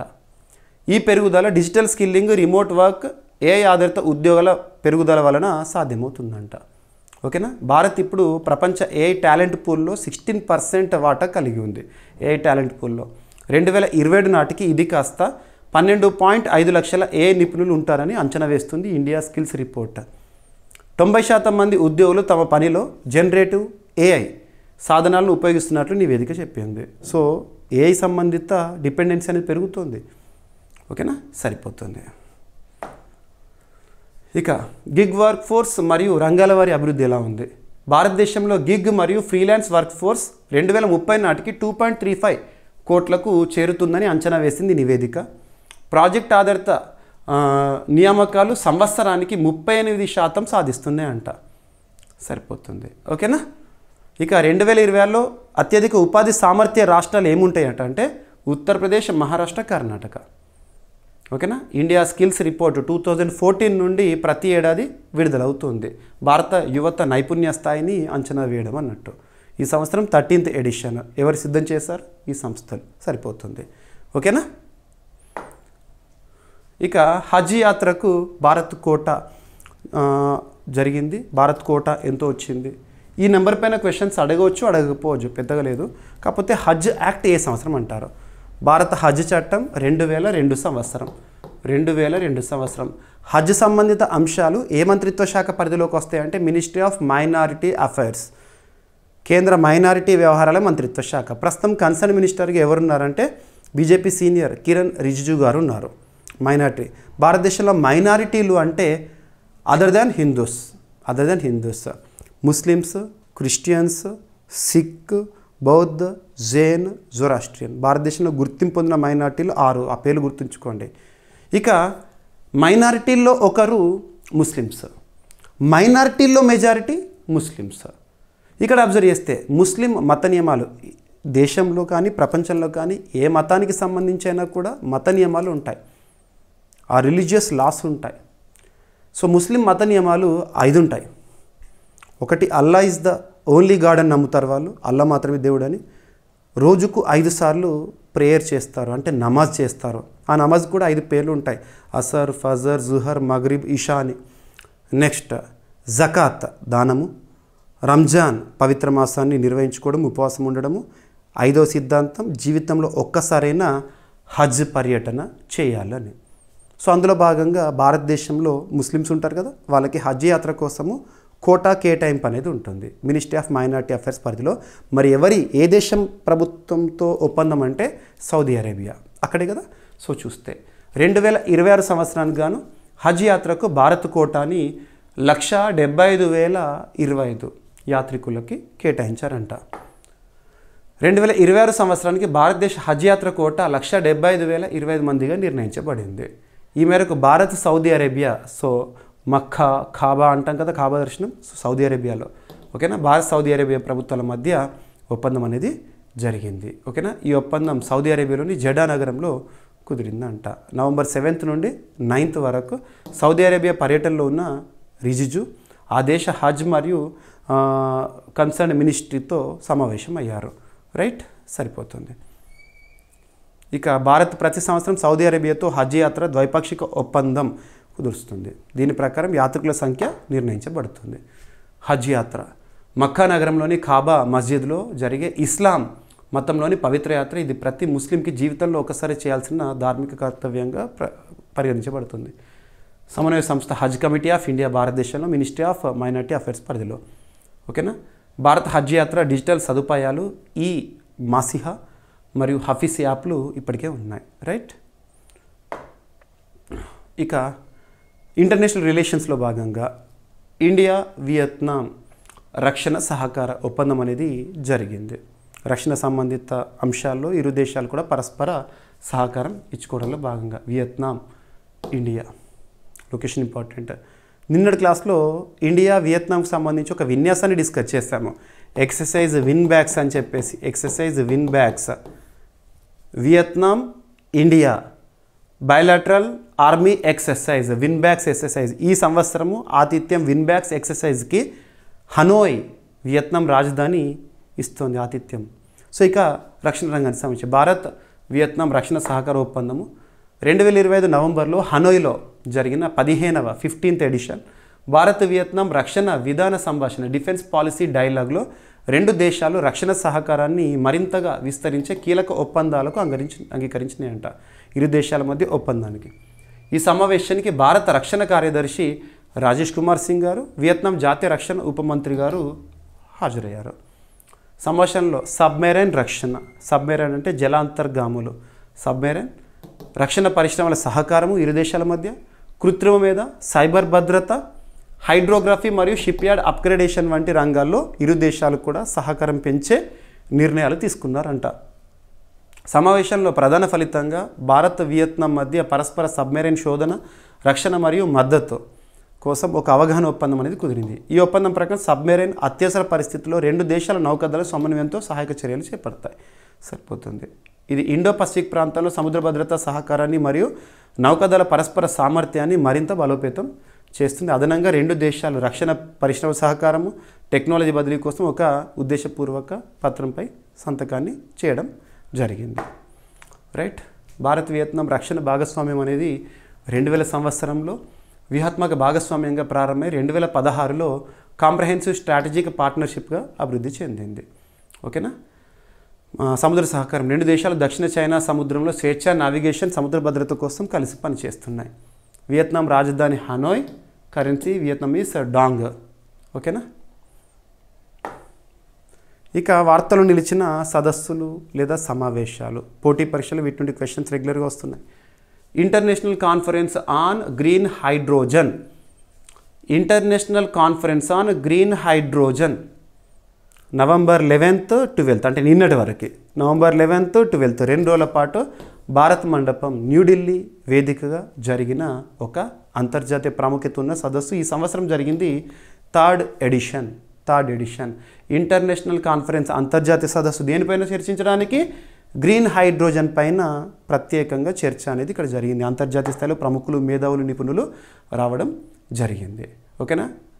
సో రెన్యూవబుల్ ఎనర్జీ మంత్రిత్వ శాఖ, ministry of new and renewable energy, భారతదేశంలో రెన్యూవబుల్ ఎనర్జీకి సంబంధించిన కన్సర్న్ మినిస్ట్రీ ప్రస్తుతం ప్రహ్లాద్ జోషి గారు మంత్రిగా విధులు నిర్వర్తిస్తున్నారు. ఆ మంత్రిత్వ శాఖ పరిధిలో ఈ సమావేశము international conference on green hydrogen third edition అనేది జరిగింది. ఈ 2 రోజుల సదస్సులో policy makers, so green hydrogen సంబంధించిన పాలసీ మేకర్స్, శాస్త్రవేత్తలు, పరిశ్రమ నాయకులు పాల్గొని భారత్లో సుస్థిర గ్రీన్ హైడ్రోజన్ ఎకోసిస్టమ్ నిర్మాణ వ్యూహాలపై చర్చించారు. సమావేశంలో ప్లీనరీ సెషన్స్, సాంకేతిక చర్చలు, నిపుణుల ప్యానెల్ చర్చలు జరిగినాయి అంట. ప్రధానంగా గ్రీన్ హైడ్రోజన్ ఉత్పత్తి విస్తరణ, నెట్ జీరో లక్ష్యాల సాధన అంటే 2070, ఫైనాన్సింగ్, సరఫరా గొలుసు బలోపేతము మరియు హైడ్రోజన్ టెక్నాలజీని స్కేల్ చేయడంలో సవాళ్ళు ప్రధాన చర్చాంశాలు అంట. ఓకేనా? సరిపోతుంది. ఈ సదస్సు ద్వారా భారతదేశము పర్యావరణ హిత శక్తి మార్పు దిశగా దూసుకెళ్తోంది. Ministry of new and renewable energy ప్రకారము 2030 నాటికి భారత్ ప్రతి సంవత్సరం 5 మిలియన్ టన్స్ గ్రీన్ హైడ్రోజన్ ఉత్పత్తి లక్ష్యంగా పెట్టుకుంది. గుర్తుంచుకోండి, భారత్ నిర్దేశించుకున్న లక్ష్యాలు ఏ సంవత్సరం నాటికి ఏం సాధించాలి అది ఖచ్చితంగా అడుగుతారు. వికసిత భారత్ లక్ష్యాలు ఏంటి, 2047 నాటికి రంగాల వారికి ఇటువంటి చూడండి. దేశం ఇప్పటికే 2025-26 ఆర్థిక సంవత్సరం తొలి భాగంలోనే ఫస్ట్ హాఫ్లోనే 21,686 మెగావాట్ల సౌరశక్తి, 3,089 మెగావాట్ల విండ్ ఎనర్జీ సామర్థ్యాన్ని జోడించింది అంట. సరిపోతుంది. ఓకేనా? గ్రీన్ హైడ్రోజన్, రెన్యూవబుల్ ఎనర్జీ, ముఖ్యంగా సోలార్ ఎనర్జీ, విండ్ ఎనర్జీ. ఓకేనా? ఇక ministry of new and renewable energy ఎప్పుడు స్థాపితం? భారతదేశంలో నేషనల్ గ్రీన్ హైడ్రోజన్ మిషన్ ఏ సంవత్సరంలో స్థాపితమైంది? 2023. ఓకేనా? వ్యయం 19,744 కోట్ల రూపాయలు. లక్ష్యం హరిత హైడ్రోజన్ ఉత్పత్తి మరియు ఎగుమతి కేంద్రంగా భారత్ని మార్చడము. నెట్ జీరో లక్ష్యం 27 నాటికి. ఓకేనా? సరిపోతుంది.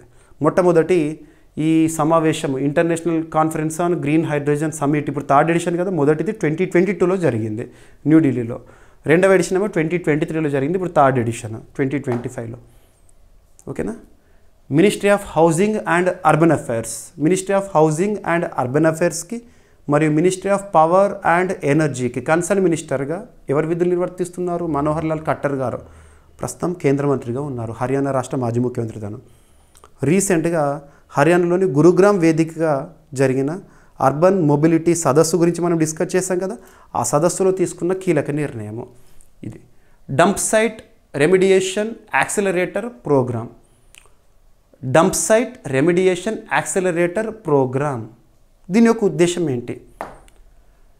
2020 నవంబర్లో ministry of housing and urban affairs పరిధిలో జరిగిన నేషనల్ అర్బన్ కాంక్లేవ్ సందర్భంగా డంప్ సైట్ రెమిడియేషన్ యాక్సిలరేటర్ ప్రోగ్రామ్ను ప్రారంభించారు.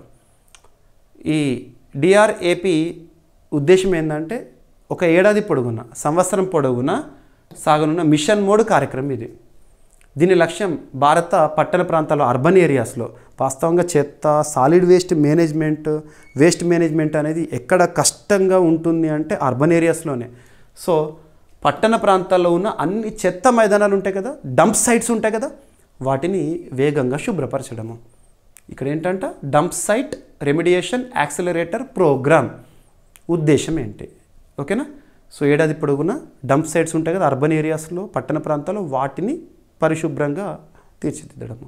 ఈ కార్యక్రమంతో దేశవ్యాప్తంగా లక్ష్యం ఏంటంటే జీరో డంప్ సైట్స్ లక్ష్యాన్ని 2026 సెప్టెంబర్ నాటికి సాధించడం అనేది ఉద్దేశం అంట. ప్రస్తుతం దేశవ్యాప్తంగా 1428 చెత్త మైదానాలు రెమిడియేషన్ ప్రక్రియలో ఉన్నాయంట. ప్రస్తుతం దేశంలో శుభ్రపరుస్తున్నారు వాటిని, ఆ డంప్ సైట్స్ని కొంత క్లీన్గా చేస్తున్నారు. వీటిలో సుమారు 80% వారసత్వ వ్యర్థాలు, లెగసీ వేస్ట్. కేవలం 214 సైట్లలో 202 పట్టణ స్థానిక సంస్థల పరిధిలోనే ఉన్నాయంట. ఓకేనా? ఈ డిఆర్ఏపి ఈ ప్రాధాన్య ప్రాంతాల్లో సుమారు 8.8 కోట్ల మెట్రిక్ టన్నుల వారసత్వ వ్యర్థాలను తొలగించే దిశగా ఉందంట. సరిపోతుంది. ఓకేనా? So ministry of housing and urban affairs, so examination point of వ్యూలో అడుగుతారు. Dump site remediation accelerator programme ఏ మంత్రిత్వ శాఖ పరిధిలో? ఉద్దేశం ఏంటి? భారతదేశంలో ముఖ్యంగా పట్టణ ప్రాంతాల్లో డంప్ సైట్స్ని నెక్స్ట్ 1 ఇయర్లో సెప్టెంబర్ 2026 నాటికి క్లీన్గా చేయడము. ఓకేనా, సరిపోతుంది. ఇక లెగసీ వేస్ట్ అంటే పాతకాలం నుండి పేరుకుపోయిన చెత్త. ఇక చేపల వేటకు కొత్త నియమాలను భారత ప్రభుత్వం ప్రకటించింది. Exclusive economic zone. మన భారతదేశానికి సంబంధించిన ప్రాదేశిక జలాలు అంటాం కదా. ఎక్స్క్లూజివ్ ఎకనామిక్ జోన్ ఆర్థికపరమైన కార్యకలాపాలను ఎంత దూరం వరకు నిర్వహించుకోవచ్చు అని ఇండియాస్ పెనిన్సులా 3 వైపులా కూడా సముద్ర సరిహద్దు ఉంది కదా. మరి సముద్ర ప్రాంతంలో ఎంతవరకు భారతదేశానికి సంబంధించి అధికారం ఉంటుంది? ఆర్థికపరమైన అధికారం అంటే 200 నాటికల్ మైల్స్ వరకు. 200 నాటికల్ మైల్స్ వరకు ఆ ప్రాంతంలో చేపల వేటకి సంబంధించి కొత్త నియమాలను భారత ప్రభుత్వం ప్రకటించింది. వాటి ఖచ్చితంగా ప్రతి ఒక్కరు ఫాలో అవ్వాలని చెప్పేసి. ఎక్స్క్లూజివ్ ఎకనామిక్ జోన్లో సుస్థిర మత్స్య సంపద వినియోగం కోసము sustainable harnessing of fisheries in the exclusive economic zone rules 2025. అందుకోసం ఒక యాప్ని కూడా సిద్ధం చేశారు. యాప్ని ఎవరు సిద్ధం చేశారో యాప్ పేరేంటి చూడాలి. భారత ప్రభుత్వం తాజాగా ఎక్స్క్లూజివ్ ఎకనామిక్ జోన్లో చేపల వేటకు సంబంధించి సుస్థిర నియంత్రణ నిబంధనలను ప్రకటించిందంట. ఈ కొత్త నిబంధనల ప్రకారము ఇప్పుడు మెకానైజ్డ్ మరియు పెద్ద మోటారైజ్డ్ ఫిషింగ్ బోట్లకు యాక్సెస్ పాస్ అనేది తప్పనిసరి. మెకానైజ్డ్ బోట్స్ ఉంటాయి కదా, యంత్రాలతో పెద్ద పెద్ద మిషన్ లాగా నడిచే బోట్స్ ఉంటాయి కదా, వాటికి మరియు పెద్ద మోటారైజ్డ్ ఫిషింగ్ బోట్స్ ఉంటాయి కదా, వాటికి ఖచ్చితంగా యాక్సెస్ పాస్ అనేది ఇంపార్టెంట్. అటు ఎక్స్క్లూజివ్ ఎకనామిక్ జోన్లో చేపలు పట్టాలన్నా చేపల వేటకి వెళ్ళాలన్నా ఈ యాక్సెస్ పాస్ని ఎలా పొందాలట అంటే real craft portal. So real craft portal అంటే registration and licensing of fishing craft అనే పోర్టల్ ద్వారా ఆన్లైన్లో పొందొచ్చు అంట. సో రియల్ క్రాఫ్ట్ పోర్టల్ ఒక జాతీయ స్థాయి ఆన్లైన్ వేదిక. ఇది ఓపెన్ సోర్స్ టెక్నాలజీతో అభివృద్ధి చేయబడింది. దీన్ని మత్స్యశాఖ, department of fisheries, ministry of fisheries, animal husbandry and dairying ఆధ్వర్యంలో అభివృద్ధి చేశారు. ఈ పోర్టల్ ద్వారా పౌరులకు ఫిషింగ్ వాహనాల నమోదు, ఏదైనా ఫిషింగ్ బోట్ ఉంటాయి కదా, వాటి రిజిస్ట్రేషన్ చేసుకోవాలి, నమోదు, లైసెన్సింగ్ మరియు యాజమాన్య బదిలీ, ఓనర్షిప్ ట్రాన్స్ఫర్ వంటి సేవలు అందుబాటులో ఉంటాయంట. దీంతో చేపల వేట పర్యవేక్షణ, వనరుల పరిరక్షణ మరియు సుస్థిర వ్యవస్థను ఏర్పాటు చేయవచ్చు. ఎక్స్క్లూజివ్ ఎకనామిక్ జోన్లో కొత్త నిబంధనలు ఖచ్చితంగా ఈ యాప్ ద్వారా మనకి లైసెన్సింగ్ కానివ్వండి అన్నీ కూడా చూస్తాము. ఎక్స్క్లూజివ్ ఎకనామిక్ జోన్ సముద్ర తీర ప్రాంతం నుండి 200 నాటికల్ మైళ్ళ వరకు విస్తరించే సముద్ర ప్రాంతము. ఓకేనా, సరిపోతుంది. ఇక graded response action plan. Delhi, ప్రస్తుతం ఢిల్లీలో ఉన్న కాలుష్య కోరలు తరచూ మనం వార్తలు చూస్తాము. ఢిల్లీలో కాలుష్య లేదా వాయు కాలుష్య సమస్యకి పరిష్కారంగా ఇటీవల క్లౌడ్ సీడింగ్ని కూడా చేశారు ప్రభుత్వం వారు. క్లౌడ్ సీడింగ్ అంటే కృత్రిమ వర్షాన్ని కురిపించేందుకు, అది కూడా విఫలమైంది. సర్వసాధారణంగా మనం బ్రతకాలంటే గాలి పీల్చాలి, కానీ కొన్ని ప్రాంతాల్లో, ముఖ్యంగా ఢిల్లీలో కొన్ని ప్రాంతాల్లో గాలి పీలిస్తే గాల్లో కలిసే పరిస్థితి ఉంది. మరి ఢిల్లీ ప్రస్తుతం ఎదుర్కొంటున్న ఈ సమస్యకి కారణాలు ఏంటంటే ఢిల్లీ ఒకటే చేసుకున్న తప్పిదం కాదు, వాళ్ళు అనుభవిస్తున్నారు. చుట్టుపక్కల రాష్ట్రాలు పంజాబ్, హర్యానా, రాజస్థాన్, ఉత్తరప్రదేశ్, ఆ రాష్ట్రాల్లో ప్యాడీ స్టబుల్ బర్నింగ్ అంటే పంట కాలం పూర్తయిన తర్వాత పంట చెత్త దహనము ఢిల్లీ పైన కాలుష్యపు కోరల్లా పెరిగిపోతున్నాయి. అందులోనూ రాజధాని ప్రాంతం, వాహనాలు ఉంటాయి, మినిస్టర్స్, హెడ్ ఆఫీసెస్ అన్నీ ఉంటాయి కాబట్టి. ఇక ప్రస్తుతం ఢిల్లీలో ఎయిర్ క్వాలిటీ అనేది చాలా దారుణంగా ఉంది, 400 మించింది. మరి ఇటువంటి పరిస్థితుల్లో ఇక నిబంధనల అమలు అనేది న్యూస్లో ఉంది. Graded response action plan stage 3ని అమలు చేస్తుంటారుగా. ఓకేనా, ఢిల్లీ మరియు రాజధాని ప్రాంతంలో. ఢిల్లీలో గాలి కాలుష్యం తీవ్రస్థాయికి చేరడంతో air quality index, air quality అనేది 400 మార్కును దాటింది. మరి దీంతో ఢిల్లీలో ప్రస్తుతం బీజేపీ ప్రభుత్వం ఉంది, రేఖా గుప్తా గారు. గ్రేడెడ్ రెస్పాన్స్ యాక్షన్ ప్లాన్లోని స్టేజ్ 3 అంటే సివియర్ స్టేజ్ అన్నట్టు, ఇక ఢిల్లీలో వాయు నాణ్యత చాలా దారుణంగా ఉంది అన్నట్టు అమలుకి తెచ్చారంట. సో కొత్త ప్రమాణాలు, నిబంధనలు అమల్లో ఉంటాయి. ఇక ఇది ఈ సీజన్లో ఢిల్లీలో మొదటిసారి అమలు. So graded response action plan అనేది జాతీయ రాజధాని ప్రాంతం, నేషనల్ క్యాపిటల్ రీజన్లో గాలి కాలుష్యాన్ని నియంత్రించడానికి, కంట్రోల్ చేయడానికి, వాయు కాలుష్యాన్ని కంట్రోల్ చేయడానికి రూపొందించిన దశల వారి స్టేజ్ వైజ్గా అమలు చేసే ఒక ప్రణాళిక. ఎయిర్ క్వాలిటీ ఇండెక్స్ స్థాయిల ఆధారంగా తగిన నియంత్రణ చర్యలు తీసుకోవడమే దీని ఉద్దేశము. ఎయిర్ క్వాలిటీ అనేది లేదా వాయు నాణ్యత అనేది దారుణంగా అవుతుందనుకోండి, ప్రమాదకర స్థాయికి వస్తుందనుకోండి, ఒక్కొక్క స్టేజ్ని అమలు చేస్తారు. గ్రేడెడ్ రెస్పాన్స్ యాక్షన్ ప్లాన్ 1, 2, 3 అలాగా. ఇప్పుడు 3rd స్టేజ్కి వచ్చింది, సివియర్గా వచ్చేసింది ఎయిర్ క్వాలిటీ అక్కడ. ఓకేనా, సరిపోతుంది. So graded response action plan అమలుకు బాధ్య సంస్థ ఏంటంటే commission for air quality management. ఓకేనా, ఇది central pollution control board, Delhi ప్రభుత్వం మరియు ఎన్సీఆర్ కాలుష్య నియంత్రణ చర్యల్లో కీలకము. 2017లో భారత సుప్రీంకోర్టు ఆదేశాల మేరకు environment pollution prevention control authority సిఫార్సుల ఆధారంగా ఈ గ్రేడెడ్ రెస్పాన్స్ యాక్షన్ ప్లాన్ని సిద్ధం చేశారు. ఓకేనా, ఉద్దేశం ఏంటంటే ఢిల్లీ మరియు రాజధాని ప్రాంతంలో గాలి కాలుష్యాన్ని తగ్గించడము. ఓకేనా, సమయానుసారంగా సమన్వయపూర్వకంగా మరియు దశల వారీగా చర్యలు తీసుకోవడం ద్వారా ప్రజల ఆరోగ్యాన్ని కాపాడడము. ఓకేనా, సరిపోతుంది. సో ఎయిర్ క్వాలిటీ ఎలా ఉంటే ఏ stage, graded response action plan అమలు స్టేజ్ 3 అంటున్నాను. సో ఎయిర్ క్వాలిటీ ఇండెక్స్ అనేది 400 అండ్ ఎబో వచ్చిందంటే ఇప్పుడు స్టేజ్ 3 అమలు అలాగా. రైట్, మరి స్టేజ్ 3 కింద అమలయ్యే చర్యలు ఏంటంటే కన్స్ట్రక్షన్ కార్యకలాపాలను నిలిపివేస్తారు. ఎందుకంటే పొల్యూషన్ ఎక్కువ ఉంది కాబట్టి కన్స్ట్రక్షన్, డస్ట్, ఎక్కువగా ఎమిషన్స్ వచ్చే వాటిని ఆపేస్తారు. BS3 పెట్రోల్ మరియు BS4 డీజిల్ వాహనాలు నిషేధిస్తారు నార్మల్గా వచ్చేవారికి. ఓకేనా, ఓపెన్ బర్నింగ్ కార్యకలాపాలపై కఠిన చర్యలు ఉంటాయి. పరిశ్రమ కాలుష్య ఉద్గారాలు పర్యవేక్షిస్తూ ఉంటారు. సరిపోతుంది. రైట్, ఇక వార్తలో నిలిచిన ఒక ప్రాంతము, ఏదైనా ఒక ప్రాంతం గురించి మనం డిస్కస్ చేసినప్పుడు అది వివాదాస్పదమైన ప్రాంతమే కానివ్వండి, విపత్తు సంబంధిత అంశంతో వార్తలు ఇచ్చిన ప్రాంతమే కానివ్వండి, లొకేషన్ని మీకు చూపిస్తున్నాను. ఎందుకు వార్తల్లోకి వచ్చింది? ప్రస్తుతం వాతావరణ మార్పు కారణంగా చాలా కాన్సిక్వెన్సెస్ని చూస్తున్నాం. అందులో భాగంగా ఇది కూడా. లేక్ తుర్కానా అనేది రీసెంట్గా న్యూస్లో ఉంది. ఏ ఖండంలో ఉంది అంటే ఆఫ్రికా ఖండంలో ఉంది లేక్ తుర్కానా. లేక్ తుర్కానా ఆఫ్రికాలో అతిపెద్ద ఒక సరస్సు, ఎడారి సరస్సు అనేది. ఇప్పుడు అందులో లవణీకరణ, సాల్ట్ కాన్సన్ట్రేషన్ అనేది పెరిగింది, వాటర్ అంతా కూడా ఎవాపరేట్ అవుతుందంట. ఇటీవల వార్తల్లో నిలిచిన పర్యావరణ సమస్యలను ఎదుర్కొంటున్న వార్తల్లోకి వచ్చిన లేక్ తుర్కానా ఏ ఖండంలో ఉంది, ఏ దేశంలో ఉంది? కెన్యాలో.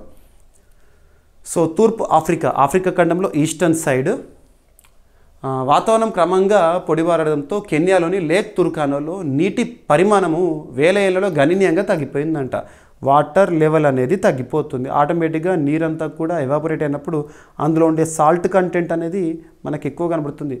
అంటే ఉప్పు తీవ్రత అనేది పెరుగుతుంది. ఈ మార్పు కారణంగా సరస్సు అడుగున భూకంపాలు, అగ్నిపర్వతాలు తరచుగా చాలా వరకు కూడా సమస్యాత్మకంగా మారే అవకాశాలు ఉన్నాయి, చురుకుగా మారుతున్నాయని శాస్త్రవేత్తలు హెచ్చరిస్తున్నారు. ఏం లేదు, వాతావరణ సమస్యల కారణంగా ఇటీవల 1000 ఏళ్లలో గణనీయంగా నీరు తగ్గిపోతున్న కారణంగా వార్తల్లోకి వచ్చిన లేక్ తుర్కానా ఎక్కడ ఉంది? ఆఫ్రికా ఖండంలో ఈస్టర్న్ సైడ్ కెన్యా దేశంలో. ఎనఫ్. సో ఇక్కడ మీకు చాలా లేక్స్ గురించి చూపిస్తున్నాను, ఇవి చూడొచ్చు. ఏదైనా మ్యాప్ పాయింటింగ్ నేను చూపిస్తున్నా అంటే ఖచ్చితంగా ఫోకస్ చేయండి. మీకు జాగ్రఫీ అండ్ ఎన్వైర్న్మెంట్ సబ్జెక్ట్లో భాగంగా ఇటువంటి వాటిపైన క్వశ్చన్స్ అడుగుతారు. రైట్. సో లేక్ తుర్కానా పూర్వంలో లేక్ రుడాల్ఫ్ అని పిలువబడేది. ఉత్తర కెన్యాలోని ఎడారి ప్రాంతంలో ఉన్న విశాలమైన తక్కువ లోతైన సరస్సు. దీని ఉత్తర భాగం ఇథియోపియా భూభాగంలోకి విస్తరించింది. లేక్ తుర్కానా యొక్క నార్థన్ సైడ్ అనేది ఇంకో దేశంలో కూడా విస్తరించి ఉంది, ఇథియోపియా. ఓకేనా. ఇథియోపియా గురించి నిన్న క్లాస్లో మనం డిస్కస్ చేసాం. COP32 2027 conference of parties of UNFCCC సమావేశము ఇథియోపియాలో జరగబోతోంది. ఓకేనా. సో సరిపోతుంది. యునెస్కో ప్రపంచ వారసత్వ ప్రదేశంగా ఇప్పటికే గుర్తింపు పొంది ఉంది లేక్ తుర్కానా. ఈరోజు సమస్యలతో ఉంది. అండ్ అభ్యర్థులకు నేను డిస్కస్ చేస్తున్న టాపిక్స్ ఏవైతే ఉంటాయో మీకు ప్రతిరోజు డైలీ కరెంట్ అఫైర్స్ వీడియోని మన యూట్యూబ్ ప్లాట్ఫామ్లో ఈవినింగ్ 7 o'clock అందిస్తున్నాను కదా. ఈ వీడియోలో కంటెంట్ దాదాపు కనీసం ఒక 20 టాపిక్స్ని చెప్తా ఉన్నాను. ప్రతి టాపిక్కి సంబంధించి కన్సర్న్ సబ్జెక్ట్ లింక్ చేస్తున్నాను, బ్యాక్గ్రౌండ్ ఇస్తున్నాను. స్క్రిప్ట్ ఏదైతే ఉందో మీకు బోర్డు పైన చూపిస్తున్న ఈచ్ అండ్ ఎవ్రీ వర్డ్ మీకు PDF రూపంలో విత్ డౌన్లోడ్ ఆప్షన్ మన యాప్లో అందుబాటులో ఉంటుంది. ఇప్పటివరకు మన యాప్ని ఇన్స్టాల్ చేసుకుని వారు ఎవరైనా ఉంటే ఇన్స్టాల్ చేసుకోండి. GVK study circle app. అందులో డైలీ CA అనే ఒక కోర్స్ ఉంటుంది. అందులో ఈ క్లాస్కి సంబంధించిన స్క్రిప్ట్ మొత్తం ఉంటుంది PDF రూపంలో. ఓకేనా. అందులో day wise, date wise current affairs టెస్ట్లను కూడా ఈ డైలీ CA కోర్సులో అప్లోడ్ చేస్తున్నాను. చూడండి. ఈ లేక్ తుర్కానా ప్రాంతంలో లేక్ తుర్కానా నేషనల్ పార్క్స్ ఏదైతే ఉంటుందో యునెస్కో గుర్తింపు 1997లోనే. ఇక రాష్ట్రీయ అంశాలని చెప్పుకోవచ్చు, జాతీయ స్థాయిలో ప్రాముఖ్యత ఉన్న అంశము. గుంటూరులో, ఆంధ్రప్రదేశ్ రాష్ట్రంలోని గుంటూరులో వాటర్ షెడ్ మహోత్సవం అనేది ప్రారంభమైంది. So November 10th 11th. So Vengalapayalam, Guntur, ఆంధ్రప్రదేశ్లో మినిస్ట్రీ ఆఫ్ అగ్రికల్చర్ వారు, ప్రస్తుతం కేంద్ర వ్యవసాయ గ్రామీణాభివృద్ధి శాఖకి మంత్రిగా, కేంద్ర మంత్రిగా ఎవరు విధులు నిర్వర్తిస్తున్నారు? శివరాజ్ సింగ్ చౌహాన్ గారు ఈ కార్యక్రమాన్ని ప్రారంభించారు. National watershed conference and watershed Mahotsav 2025 November 11న కేంద్ర వ్యవసాయ శాఖ మంత్రి ఆంధ్రప్రదేశ్లోని గుంటూరులో వాటర్ షెడ్ మహోత్సవంను లాంఛనంగా ప్రారంభించారు. ఈ మహోత్సవం దేశవ్యాప్తంగా జల భూ వనరుల సమగ్ర సంరక్షణలో ప్రజా భాగస్వామిని, జన్ భాగీదారి ప్రోత్సహించే జాతీయ ఉత్సవంగా నిర్వహించబడుతుంది. సరిపోతుంది. ఇందులో పౌరులు, విధాన నిర్ణేతలు, స్థానిక సంస్థలు, పంచాయతీలు కలిసి సుస్థిర భూభాగ నీటి నిర్వహణపై అవగాహన పెంపు, చర్యల సమన్వయానికి కృషి చేస్తారు.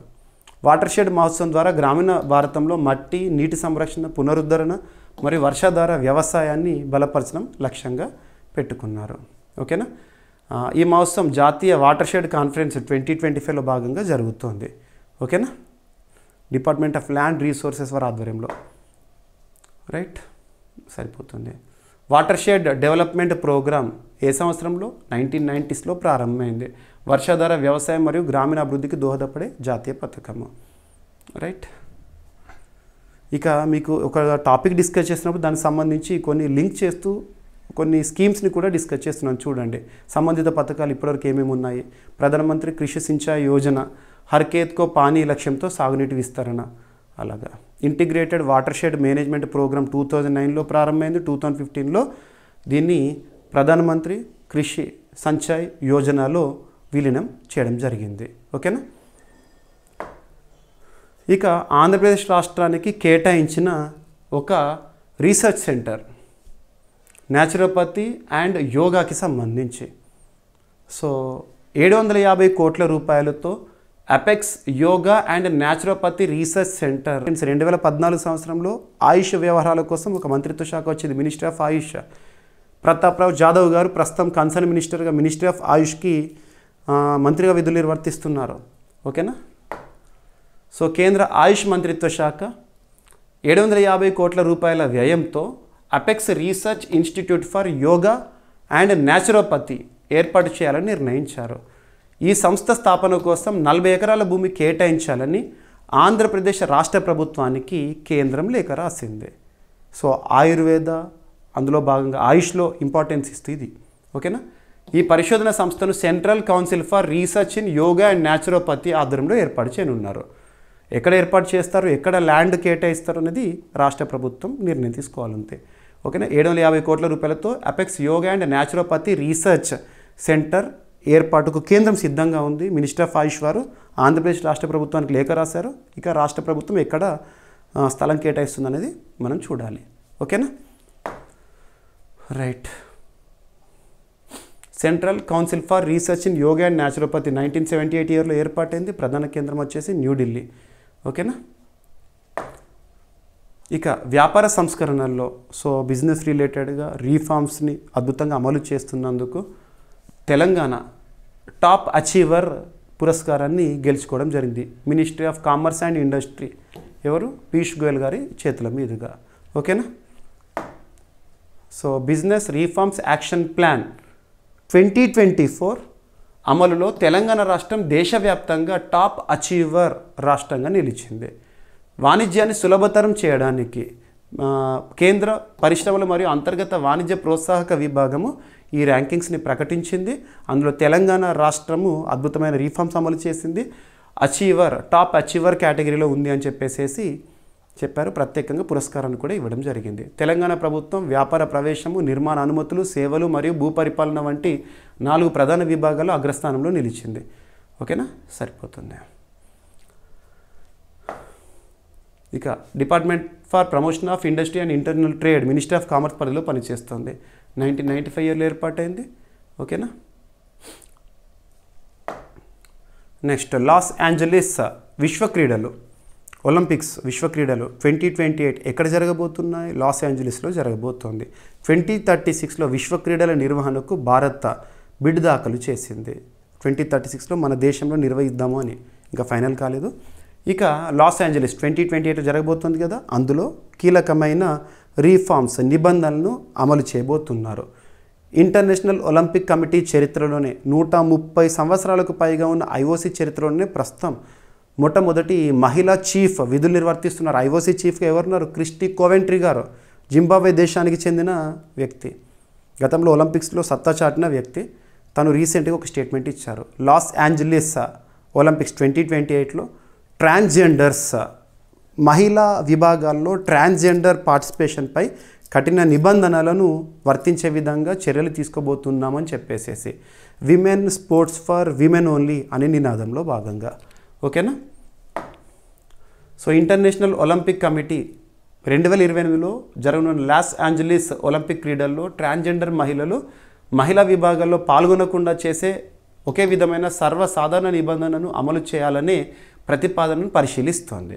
సో ప్రత్యేకంగా ట్రాన్స్జెండర్ రిలేటెడ్గా భారతదేశంలో ట్రాన్స్జెండర్ రిలేటెడ్గా ప్రస్తుతం అమలవుతున్న ఒక చట్టం, వాళ్ళ హక్కుల పరిరక్షణ కోసం ఉద్దేశించిన చట్టం ఏంటంటే transgender persons protection of rights act 2019. ఇటువంటి లింక్ చేసుకోండి. ఓకేనా? సో ఐఓసీ 1894 ఇయర్లో స్థాపితము. లసాని స్విట్జర్లాండ్ కేంద్రంగా పనిచేస్తుంది. ప్రస్తుతం అధ్యక్షులుగా క్రిస్టీ కోవెంట్రీ గారు ఉన్నారు, జింబాబ్వే. ఏదైనా అంతర్జాతీయ సంస్థకి సంబంధించి చీఫ్ ఎవరైతే చైర్పర్సన్గా చీఫ్గా అధ్యక్షులుగా ఉంటారో వాళ్ళ కన్సర్న్ కంట్రీ చూడాలి. ఉదాహరణకి ఐక్యరాజ్య సమితికి సంబంధించి ఆంటోనియో గిటరస్ గారు ఉన్నారు, తను పోర్చుగల్కి చెందినవారు. WHO వరల్డ్ హెల్త్ ఆర్గనైజేషన్ ప్రస్తుతం చీఫ్గా టెడ్రస్ అదనం గారు ఉన్నారు, తను ఇథియోపియా. రీసెంట్గా యునెస్కోకి నూతన డైరెక్టర్ జనరల్గా ఖాలిద్ ఎల్ ఎనానీ గారు ఎన్నికయ్యారు. తను ఏ దేశానికి చెందినవారంటే ఈజిప్ట్. అలాగా క్రిస్టీ కోవెంట్రీ జింబాబ్వే. ఖచ్చితంగా చూడాలి ఇలా. ఓకేనా? రైట్. ట్రాన్స్జెండర్ అథ్లెట్లు ఒలింపిక్స్లో మొదటిసారిగా 2020 టోక్యో ఒలింపిక్స్లో transgender weightlifter Laurel Hubbard పాల్గొన్నారు. ఓకేనా? వివాదాస్పదం అయ్యారు కూడా. ఇక అవార్డ్స్లో భాగంగా సో సల్మాన్ రష్దీకి డేటన్ లిటరరీ పీస్ ప్రైజ్ జీవిత సాఫల్య పురస్కారం అనేది దక్కింది. అమెరికాకు చెందిన ఒక ప్రముఖ పురస్కారము. ఎవరికి దక్కింది? ప్రముఖ రచయిత సల్మాన్ రష్దీ గారికి. సో 2025 నవంబర్లో భారతీయ మూలాలు ఉన్న బ్రిటిష్ రచయిత సల్మాన్ రష్దీ తనకి అమెరికాలోని డేటన్ లిటరరీ పీస్ ప్రైజ్ కార్యక్రమంలో ambassador Richard C Holbrooke distinguished achievement పురస్కారం అనేది ప్రదానం చేయబడింది. ఈ కార్యక్రమం యునైటెడ్ స్టేట్స్ ఆఫ్ అమెరికాలోని ఓహియో రాష్ట్రం డేటన్ నగరంలో జరిగింది. పురస్కారంలో భాగంగా $10,000 బహుమతి కూడా ఇవ్వడం జరిగింది. సల్మాన్ రష్దీ గారు 1947లో ముంబైలో జన్మించారు. యునైటెడ్ కింగ్డమ్కి వలస వెళ్ళారు 1960స్లో. భారతీయ మూలాలు ఉన్న వ్యక్తి. ఓకేనా? తను రాసిన ప్రసిద్ధ రచనలు మిడ్ నైట్స్ చిల్డ్రన్, అది బుకర్ ప్రైజ్ 1981లో గెలుచుకుంది. The Satanic verses the Moor's last sigh and ఇటువంటివి రాయడం జరిగింది. ఇక డేటన్ లిటరరీ ప్రైజ్ జీవిత సాఫల్య పురస్కారాన్ని గెలుచుకున్నారు కదా, ఆ పురస్కారం స్థాపన ఎప్పుడు అంటే 2006 ఇయర్లో. ఉద్దేశం శాంతి, మానవతా విలువలను ప్రోత్సహించే సాహిత్య కృతులను గౌరవించిన వారికి ఇస్తారు. ఈ పురస్కారం డేటన్ పీస్ అకార్డ్స్ను స్మరించడానికి ప్రారంభించబడింది. ఓకేనా? సరిపోతుంది. ఇక NBA దాదాపు 30 దేశాలకు సంబంధించిన ఒక క్లబ్గా చెప్పవచ్చు. NBA నేషనల్ బాస్కెట్బాల్ అసోసియేషన్ అమెరికాకి చెందిన ప్రముఖ బాస్కెట్బాల్ దిగ్గజం ఇటీవల వృద్ధాప్య అనారోగ్య సమస్యల కారణంగా మరణించారు. తన పేరు ఏంటంటే లెనీ విల్కిన్స్. ఎవరైనా మరణించడం గురించి చూస్తున్నామంటే వారి పేరేంటి, ఏ దేశానికి చెందినవారు, ఏ రంగానికి సంబంధించిన వారు చూడాలి. లెనీ విల్కిన్స్ NBA లేదా అమెరికన్ బాస్కెట్బాల్ క్రీడాకారుడు, లెజెండ్, ప్రపంచ బాస్కెట్బాల్ చరిత్రలో తనకంటూ ప్రత్యేక గుర్తింపు ఉన్న క్రీడాకారుడు. వృద్ధాప్య అనారోగ్య సమస్యల కారణంగా మరణించడంతో న్యూస్లో ఉన్నారు. బాస్కెట్బాల్ ప్రపంచము లెనీ విల్కిన్స్ అనే మహానుభావుని కోల్పోయింది. ఆయన NBAలో 4 దశాబ్దాలకు పైగా క్రీడాకారుడిగా మరియు కోచ్గా కీలక పాత్ర పోషించి తనదంటూ ప్రత్యేక ముద్రను వేసిన క్రీడాకారుడు. హాల్ ఆఫ్ ఫేమ్లో కూడా గుర్తింపు పొందాడు. హాల్ ఆఫ్ ఫేమ్ అంటే ఏదైనా ఒక క్రీడకు సంబంధించి హాల్ ఆఫ్ ఫేమ్లో గుర్తింపు పొందారంటే ఇక చరిత్ర కాలంలో ఎప్పటికీ కూడా వాళ్ళ పేరు చిరస్థాయిలో లిఖించబడుతుంది అన్నట్టు. రైట్. ఇక ఈరోజు ప్రశ్న ప్రతి ఒక్కరూ కామెంట్ బాక్స్లో సమాధానాన్ని ఇవ్వండి. నేను మీ నుండి కోరుకునేది ఒకటే, మీ సపోర్ట్ ఎంకరేజ్మెంట్ని వీడియోకి లైక్ రూపంలో తెలియజేయండి. మీరు ఇచ్చే సపోర్ట్ ఎంకరేజ్మెంట్తో మరింత ఉత్సాహంతో క్లాసెస్ అందిస్తూనే ఉంటాను. ఓకేనా?